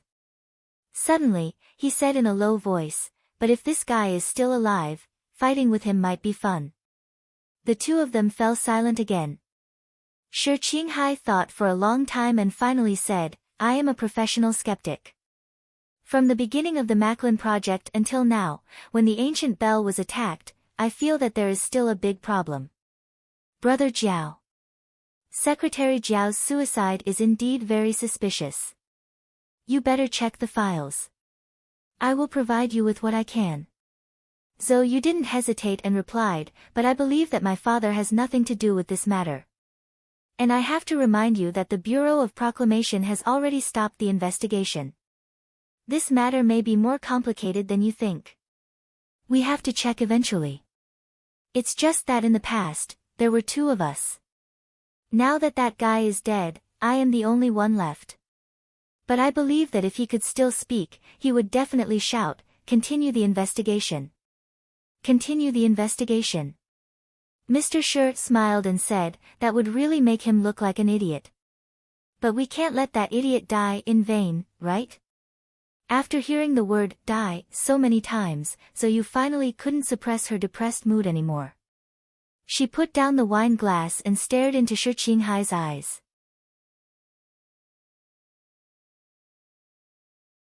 With her unique charm, she said, "He won't die even if you die 800 times. Maybe you know him better than I do." Shi Qinghai stood up and was ready to leave. He smiled and said, "You are right. That guy is either fighting or preparing for a fight. How could he die so easily? Maybe he is starting a new journey somewhere else." "Of course." Zhou Yu raised her beautiful face and said proudly.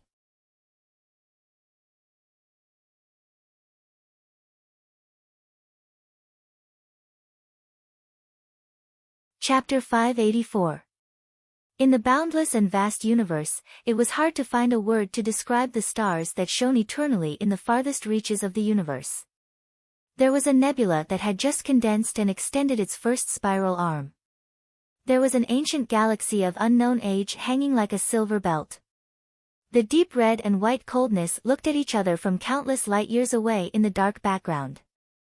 The coldness and indifference of each other made all the onlookers feel that they were small and insignificant, giving birth to a sense of awe that made their bodies tremble.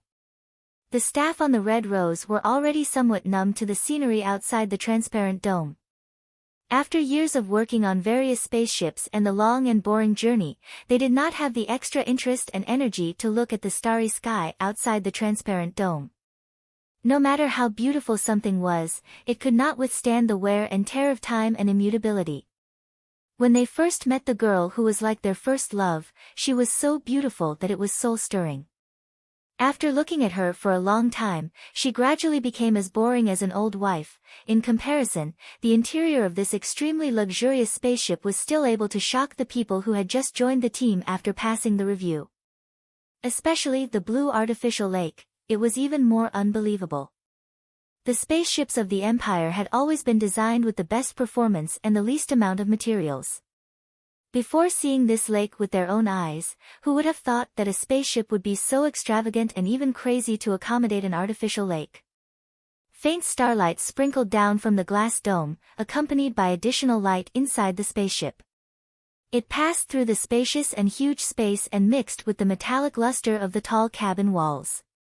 It fell on the surface of the water, illuminating the tens of millions of tons of seawater. It was so deep that the bottom could not be seen. The waves moved slowly, giving off the feeling of a vast ocean. The tens of millions of tons of seawater came from the most famous summer resort of the Gamma coast in the southern hemisphere of Tianjin planet. It was said that there was the purest seawater in the entire empire there. At the edge of the artificial lake or sea inside the spaceship, the silver sand from Bansha Prefecture was laid. It was said that the sand grains there were the most well-proportioned and delicate, and the skin of the soles of human feet felt wonderful when stepping on it. On the artificial beach, there were hundreds of tropical plants swaying gently in the convective wind. There were hammocks between the trees, parasols made of large green leaves, and the faint sound of birds chirping could be heard. For such a beautiful scene to appear inside a spaceship in the silent universe, it was a bit shocking. This was the Red Rose, the top spaceship of the Emperor of the Empire.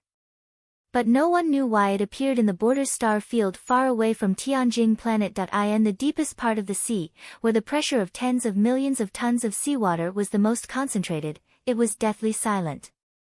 Unlike the beautiful scenery above the water, the silence here was filled with a suffocating aura of death. On the layer of fine sand at the bottom of the water, there was a naked man struggling and twisting. He wanted to shout out his pain, but he was suppressed by the heavy water from all directions, so he couldn't make a single sound. The powerful muscles on his back twitched, showing how much strength he was using at this moment, but he couldn't get rid of the heavy metal piece tied to his ankle and the black clue above it. There was no air to breathe, no straw to hold on to. There was nothing here, only water.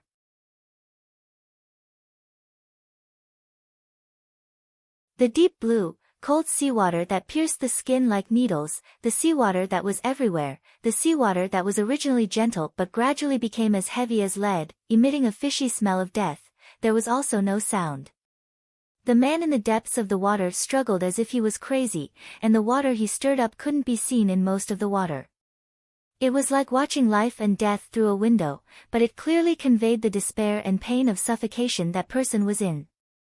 A normal person who couldn't breathe for such a long time would have suffocated to death, but that man persisted for a much longer time. But he was only a human, not a god, so in the end, those unwilling and desperate struggles gradually subsided. His legs that were tightly tied to the clue kicked powerlessly, and the soles of his feet glowed with a trace of a tragic white. Finally, he stopped. He was like a pitiful dead fish that flipped over and vainly tried to look at the sky with its belly facing the ground before it died. The faint sound of an engine rang out from the surface of the water. The black clue was quickly pulled upwards, pulling the heavy metal piece and the naked man, who was unknown whether he was alive or dead, away from the fine sand at the bottom of the water. Along with a few fine waves of sand, it moved towards the surface of the water. On the beach on the other side of the giant lake, someone was currently fishing. With a light splash, a red koi fish was pulled out of the water by the thin line. It struggled with all its might to shake off its tail, but no matter what it did, it couldn't break free from the fatal hook. The naked man was pulled away from the surface of the lake by the black rope. Water flowed in reverse from his body, flowing along his wet black hair and pouring onto the surface of the lake. According to the calculations, the pressure at the bottom of the lake and the deep suffocation are already level 6 pain. Moreover, this type of pain and fear cannot be said to be tolerable at all. Why is this guy still smiling so happily? An expert from the Empire dressed in white overalls looked at the completely naked man on the workbench. He took out a towel and carelessly wiped this person's shoulders. He said in confusion, could it be that there really is a so-called near-death experience? Before he died, he saw the scene he wanted to see the most. You have to wait until he wakes up before you can ask him. Another slightly older expert said with a smile, I believe this hero of the Federation shouldn't mind sharing it with you. If he isn't willing, perhaps you can also enter the water and give it a try. Let's not. Thinking of the interrogation work in the past few days and the terrifying water torture in the large space, the expert couldn't help but shiver slightly. He picked up the nutrition needle beside him and inserted it into the body. The action of the expert of the Empire was very simple and rough, as if he was vaccinating a pig. The long and sharp needle pierced deeply into the body, but the man on the workbench who was covered in water didn't have any reaction. It seemed that he was in a deep coma. There were 2 flesh holes on his shoulders, inside of which were high-strength golden ropes.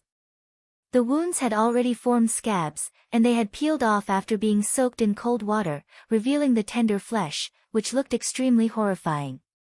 There were also dense scars on his skin after the torture. After experiencing hellish experiences, he probably wouldn't have much of a reaction to such a rough needle even if he was awake, right? 500 milliliters of awakening injection. Yes. The expert in white started to mix the medicine, but his eyes fell on the left wrist of the man on the workbench. He said in confusion, I'm still very interested in this bracelet. The material is very interesting. It's actually difficult to sample. When did the Federation develop such a high-strength metal? The problem is that it doesn't look like an alloy, and even X-rays can't penetrate it. The other expert shrugged and replied, I'm more curious about what material this guy's body is made of. His physiological data is ridiculously strong. Is it true that the hero promoted by the Federation is really made of special materials? The interrogation has been going on for so many days, and we haven't gotten any useful information. After the 2 experts of the Empire sighed, they looked at each other and shook their heads at the same time. We still lack professional equipment. The Red Rose was the personal spaceship of the Emperor of the Empire. Its space firepower and hull armor were naturally very strong, but it was not equipped with enough advanced detection equipment and torture tools. After all, no matter how perverted and cold-blooded the Emperor was, he would not be interested in enjoying the bloody scene on his own vacation spaceship. His Highness has ordered that if there is still no progress tomorrow, we will cut off his left arm first. The expert smiled and said, this way, we can analyze the bracelet properly. Besides, I don't think this guy's mind can be strong for much longer. Good idea.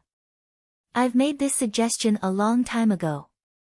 The other person shrugged and slapped the research subject on the workbench hard. His palm fell on the wet stomach of the man, making a crisp sound, as if he was slapping a piece of fresh pork in the market. The breathing and heartbeat frequency collected by the physiological monitoring equipment started to sound the alarm. The man on the workbench woke up, but his eyes were still closed. Only his thick and straight eyebrows, after being soaked in the salty water for so long, were still as calm as a knife in its sheath. The question was unoriginal, and the silence was unoriginal. The buzzing of the machine sounded again. The black thread lifted the man on the workbench, and the heavy metal piece tied to his foot moved horizontally out of the glass partition and came to the surface of the lake.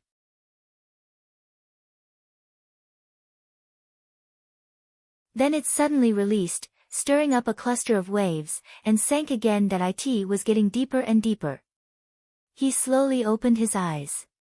The skin at the corner of his eyes had already festered due to being soaked in the salty water, but his eyes were still bright and clean. Looking at the water that was getting darker and darker, looking at the approaching fine sand at the bottom of the water, listening to the slight sound of water in his ears, and feeling the tingling pressure from his eardrums. 1 minute, 2 minutes, 3 minutes, 1, 2, it should be earlier than last time. 13, it's time. He counted silently in his heart, and then his facial features began to twist in pain. He began to struggle again, unwilling and desperate. Opening his mouth wide, he tried to breathe the air that he could never breathe. Feeling the double torture of suffocation and silence, his lungs were burning. A string of pearl-like bubbles poured out from his lips, fleeing toward the surface of the water in panic. Falling into unconsciousness again, the man's body was stuck to the fine sand at the bottom of the water. Because of the struggle before falling into unconsciousness, the upper half of his body had sunk to the bottom of the thin layer of sand. The artificial lake formed by tens of millions of tons of seawater went straight to the bottom of the spaceship. Below the fine sand at the bottom of the lake was a transparent material cabin wall of the Red Rose spaceship. On the other side of the cabin wall, there was naturally an endless, boundless, and quiet space. In the dead and quiet space, the spaceship was moving at a steady speed. If someone looked closely from space at this time, they might be able to see a pale face on the other side of the glass. It was creepy. At this time, the pale face suddenly opened his eyes. He slightly narrowed his eyes, greedily looking at the universe that was right in front of him, but could never be touched.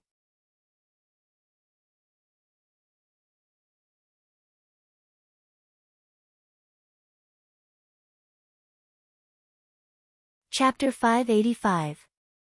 The first time he sank to the bottom, the second time he sank to the bottom, the third time, Sulu could no longer count how many times this process had been repeated. That day, when he was captured on the Empire's battleship, he was knocked unconscious. When he woke up, he was already on this strange spaceship. Before the difficult torture process, he had carefully observed his surroundings. He was shocked by the spacious interior of the spaceship and the unimaginable facilities. However, when the torture officially began, he no longer had the extra energy to look at these blue lakes, silver sand, and green trees that appeared in space. He was forced to devote all of his physical strength, spirit, and willpower to the process of resisting the water. He had known before that when any ordinary thing exceeded a certain limit in front of a creature, it would always cause a great impact on the creature's nerves. For example, some visual effects were extremely disgusting. However, he had never thought that the weak water that could not be separated from at any time, silently pressing in from all directions, could make people feel such fear. The thin line between death and the cold feeling of being in a silent dead zone was something that no one would want to experience a second time. He had experienced it countless times. At the beginning of the cruel water torture, Sulu was in extreme pain. It was as if his lungs were about to explode, as if his skin was about to split open, as if his eyeballs were about to pop out, as if he was trying to breathe but could only feel the salty water pouring in. When mixed together with the absolute silence of the environment, it was very terrifying. Just like in Master Schiller's plays, where the audience's spirits were lifted and they established the correct view of good and evil retribution, the potential of human beings was always unexpected. They could always see hope in the midst of despair, until they found it. His nerves were much thicker than normal people. This was not only a conclusion of physical anatomy, but also a manifestation of a strong spiritual willpower. In such a desperate situation, he bitterly held on. His mind would occasionally be in a trance, but he never collapsed. Never collapsing was boring repetition. This kind of repetition made people numb. Before the catastrophe, there was an ancient torture called death by 1,000 cuts. At the end of the 1,000 cuts, the prisoners on the wooden frame who were on the verge of death probably would not feel any pain when the sharp knives fell on their pectorals. Sinking to the bottom of the water and then being pulled up, his physiological indicators were monitored, he was injected with nutrition injections, awakening injections, and routine interrogation. Every day after he was captured, he repeated this process. In this numbing and cruel process of torture, there was finally a change. One day, when his naked body was once again thrown into thousands of tons of cold and hard salty water, he was once again in a state of suffocation and unconsciousness. The mysterious lines that were severely damaged in his body seemed to have been awakened by something and began to gradually connect with each other. The weak heat completely ignored the cold salty water around him and began to slowly flow within those lines. Although the speed was extremely slow, it finally moved. Ever since he discovered this fact, Su Li's fear of suffocation had lessened a lot. Only in the depths of the water could he slowly recover his strength without worrying about being discovered by the Empire's people.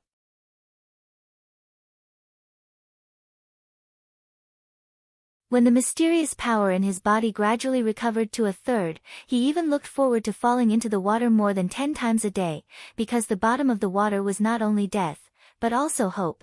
At the same time, Su Li began to pretend to be unconscious with the help of his engineer's meticulous calculation ability and his innate sensitivity to timescales. He tried to use the mysterious power in his body to deceive the sensitive monitoring equipment of the Empire's people. He did not know why the Empire's people did not kill him, but as long as he was alive, there was hope. However, without Tai Ziyuan, Zhou Yu, Magnolia, and the omnipotent charter computer, he still could not find a complete and feasible escape plan. Inside the Empire's spaceship in the silent space, even if he suddenly killed the 2 interrogators of the Empire, where could he escape to? The sand under his feet may be delicate and soft, but it was extremely painful when it rubbed against the skin of his face that was about to fester because of the water. Su Li's pale face buried in the sand did not show any expression at all.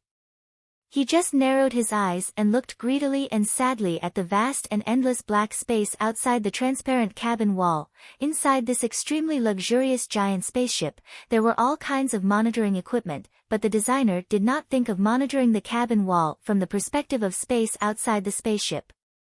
Only at this moment in the sand could Su Li open his eyes. The black clue under his feet suddenly tightened, and the sharp pain from the rough metal wire rubbing against his festering ankle woke him up from his thoughts of fleeing and looking into the distance like a lookout.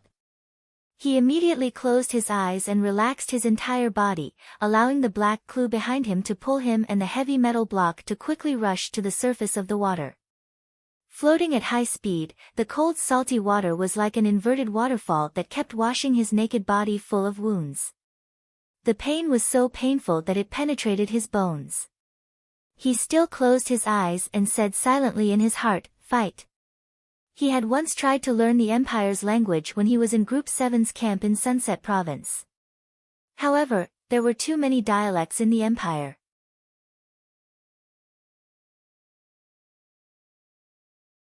During the interrogation just now, he could only understand an extremely small portion of what the 2 Empire torture experts had said. However, it was precisely this portion that caused him to tremble in fear and decide to bring forward his escape plan. The secret in the bracelet could not be known by the Empire, and his left arm could not be chopped off by the enemy. So, other than fighting, what other choice did he have? There was no struggle, because things changed again. When he lay on the cold metal platform again with water dripping all over and was about to assume the unconscious and paralyzed posture that he had practiced countless times, he discovered that someone was wiping his body. The very soft semi-long fiber cloth had excellent water absorption properties. The person wiping his body was definitely not that perverted expert. That person would not be so gentle and meticulous, Su Li analyzed silently in his heart with his eyes closed. Immediately after, someone began to treat his wounds. Of course, it was only an extremely simple treatment of the ugly festering skin on his face. There was no in-depth treatment at all. It looked more like makeup, as if the person just did not want his face to be too ugly. A large robe-like garment was put on his body. The electrocardiogram on the monitoring device was as steady as before. Su Li, who was pretending to be unconscious, had countless shocked questions in the depths of his heart. For these cruel and cold-blooded people of the Empire, whether it was cutting off hands or heads, there seemed to be no need for them to put on clothes. Something like dignity before death had never happened between the soldiers of the Federation and the Empire. There was an injection in his neck. It should be an injection to wake him up, right? he thought to himself. Then, he discovered that he was being lifted onto some kind of mobile device and pushed out of the interrogation room toward an unknown place. The grinding sound of rolling wheels grinding against the ground was extremely ear-piercing.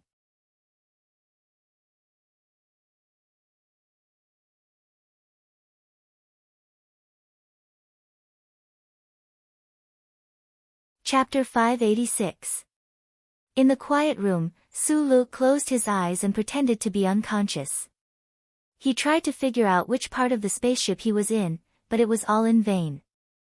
No one from the Empire had appeared for a long time, so the effect of the awakening injection should have taken effect, but he still didn't open his eyes because he didn't know if there was any monitoring equipment on him, and also because he didn't know how to act when he woke up.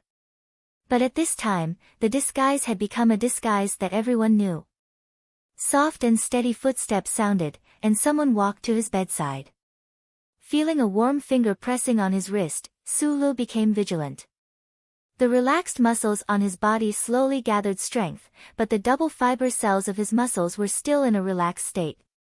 At this time, a strange power gushed out from the finger and rushed to his wrist along the skin that was in contact with the finger. No matter if it was the Federation or the Empire, if ordinary people were to face this moment, they would definitely be confused and feel a sense of mystery. How could the human body produce something like electricity? But Sulu was no stranger to this feeling.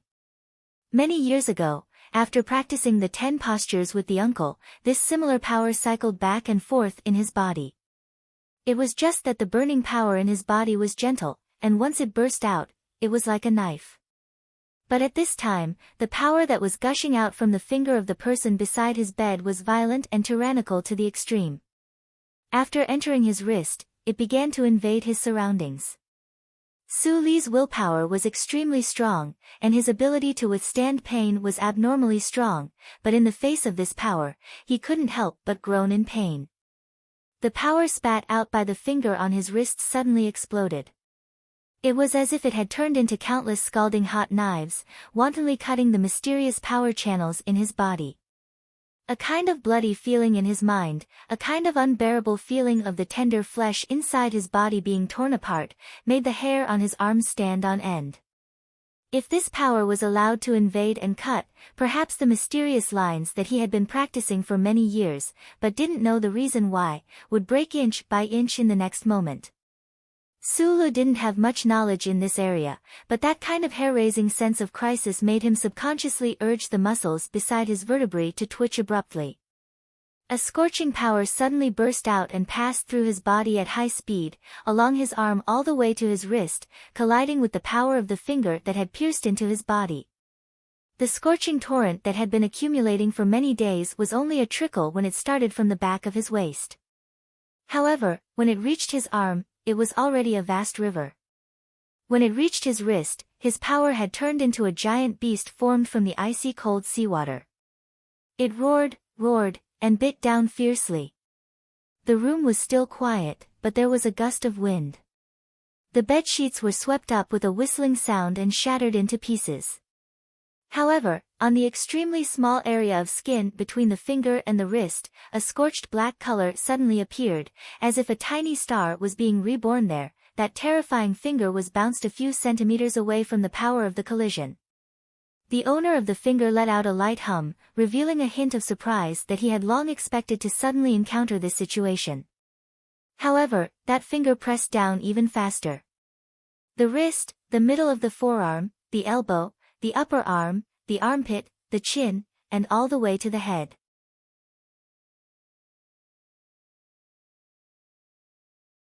Every finger strike was as soft and fast as the wind, unpredictable and as fierce as the ancient spear, unstoppable.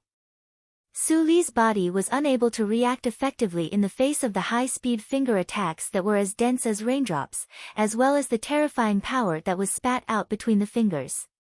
He could only instinctively activate the scorching power in his body to incessantly burn and transform, while he retreated quickly and passively. It was extremely difficult for him to resist the fierce force that was even stronger than the previous one. In some kind of religious language in Master Schiller's play, how many seconds did it take to flick a finger? And in this extremely short fraction of a second, how many times did the person beside the bed flick his finger? With a puff sound, like a steel pillar fiercely smashing into the muddy ground, Su Lu finally raised his other hand and blocked the most dangerous strike of that finger. His eyes suddenly opened, and he spat out a mouthful of blood. His extremely taut body bounced up from the bed at almost the same time. His right hand that was spread out like a fan retracted, grabbing that steel-like finger. At the same time, his right knee fiercely slammed outwards, smashing towards the outside of that person's thigh. That person's finger suddenly retracted and turned into a fist. It seemed unreasonable, but in fact, it accurately avoided Su Li's right hand. It drew an arc and blasted towards the area below Su Li's earlobe. In an instant, Su Lu bent his body, lowered his head, and raised his left arm close to his cheek, like an iron door that was tightly closed. The fist fiercely smashed into the arm, and the tip of the knee fiercely smashed into the thigh. The two people's attacks arrived at the same time, and at the same time, the sudden burst of power produced two loud muffled sounds. Without the slightest pause, the two people, whose figures could no longer be seen, quickly closed in again. The trembling left arm and the slightly stiff thigh no longer existed at this moment.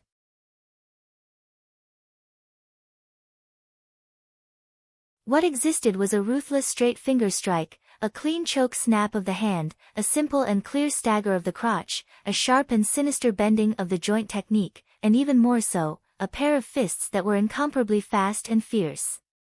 What was even more frightening was that in these powerful close combat techniques, every movement was mixed with an enormous strength that was absolutely unimaginable to an ordinary person.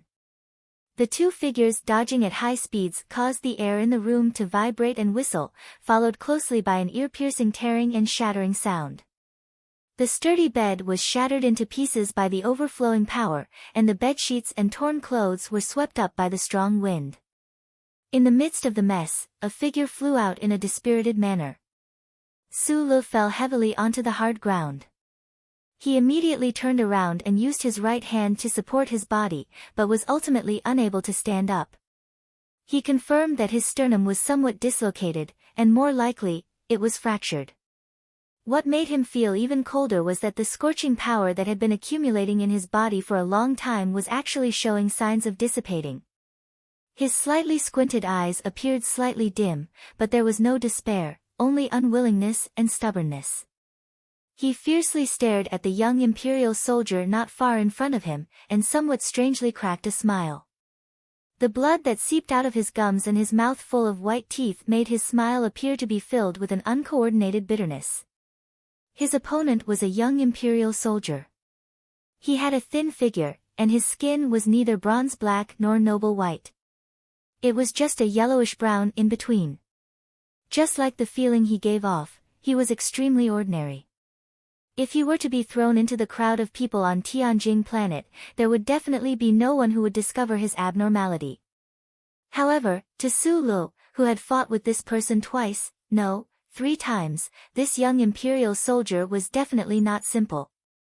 If Brother Zheng, who was by Li Xiaodong's side, was like a dangerous gun tied in cloth, then this young imperial soldier did not need to deliberately emit a powerful and intimidating aura. His body itself had an indestructible hardness and strength, he was a real gun forged from steel. Just like the alloy multilayer forging gun that had fiercely pierced into the Black MXT's cockpit that day, cutting off Su Li's hopes of returning to the Federation. Su Lu sat weakly on the ground, his eyes narrowed as he stared at the imperial soldier not far away. He could feel the valiant and dangerous aura that was close at hand. He had previously guessed this person's identity in shock, but due to his ordinary appearance and gender, he did not dare to confirm it. Huai Chaoshi coughed softly and raised his arm to wipe the blood flowing out of his mouth, only to discover that the sleeve on his arm had been shattered and flown away like a butterfly during the battle. Then, he noticed the smile on the Federation soldier's face. "I've read the report. You were smiling every time you suffocated and passed out." The interrogators were very curious as to how the smile came about in such a state. Huai Chaoshi covered his chest and coughed again. Looking at Sulu on the ground expressionlessly, he asked, "Now that I think about it, I understand that you have the ability to hide from the surveillance equipment, recover in secret, and be ready to escape at any time. So, you can't help but feel happy in your heart. But I'm very curious. You can't keep up the disguise anymore, and more than half of the dirty spiritual gas in your body has been dispersed by me. Why are you still smiling?"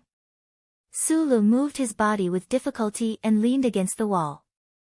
His smile gradually faded, and he squinted his eyes and said hoarsely, "I'm smiling now because I've confirmed one thing.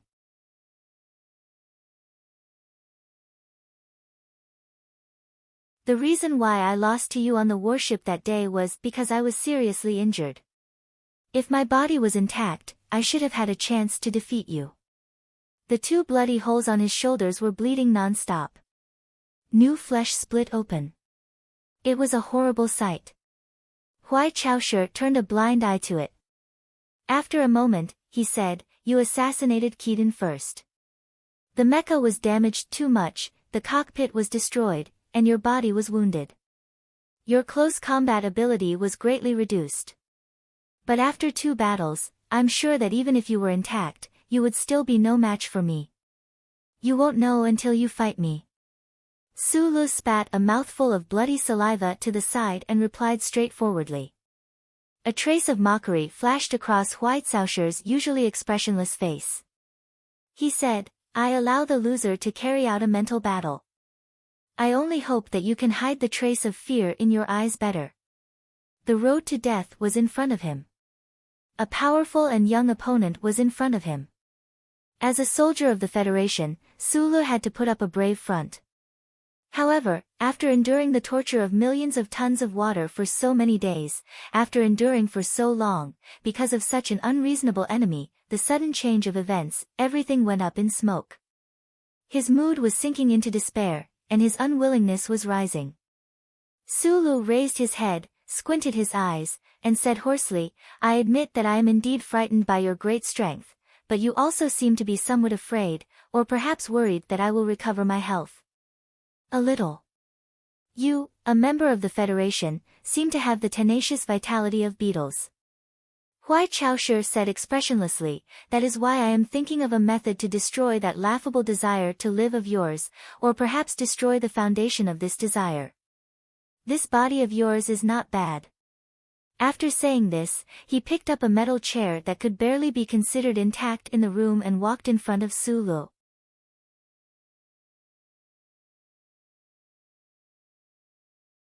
Without any hesitation, he raised the chair over his head and then smashed it down forcefully. Blood flew everywhere. The sound of bones cracking rang out. Flesh was torn apart. When the Imperial officers in the monitoring room saw this bloody scene, they all couldn't help but frown. Several streams of warm blood slid across his face. Sulu stared with his pair of not-so-large eyes at the young Imperial officer in front of him and said hoarsely, "I am not threatening you. I also don't know why you all haven't killed me yet, but I suggest that you do. You're tuning in to the Blissful Bookshelf YouTube channel. We're so grateful for your support, and don't forget to subscribe to join us on this incredible journey through captivating stories. Your generosity through donations truly makes a world of difference, as it's the primary source of revenue that allows me to expand and enhance this channel for you. Thank you from the bottom of my heart for being a part of this adventure."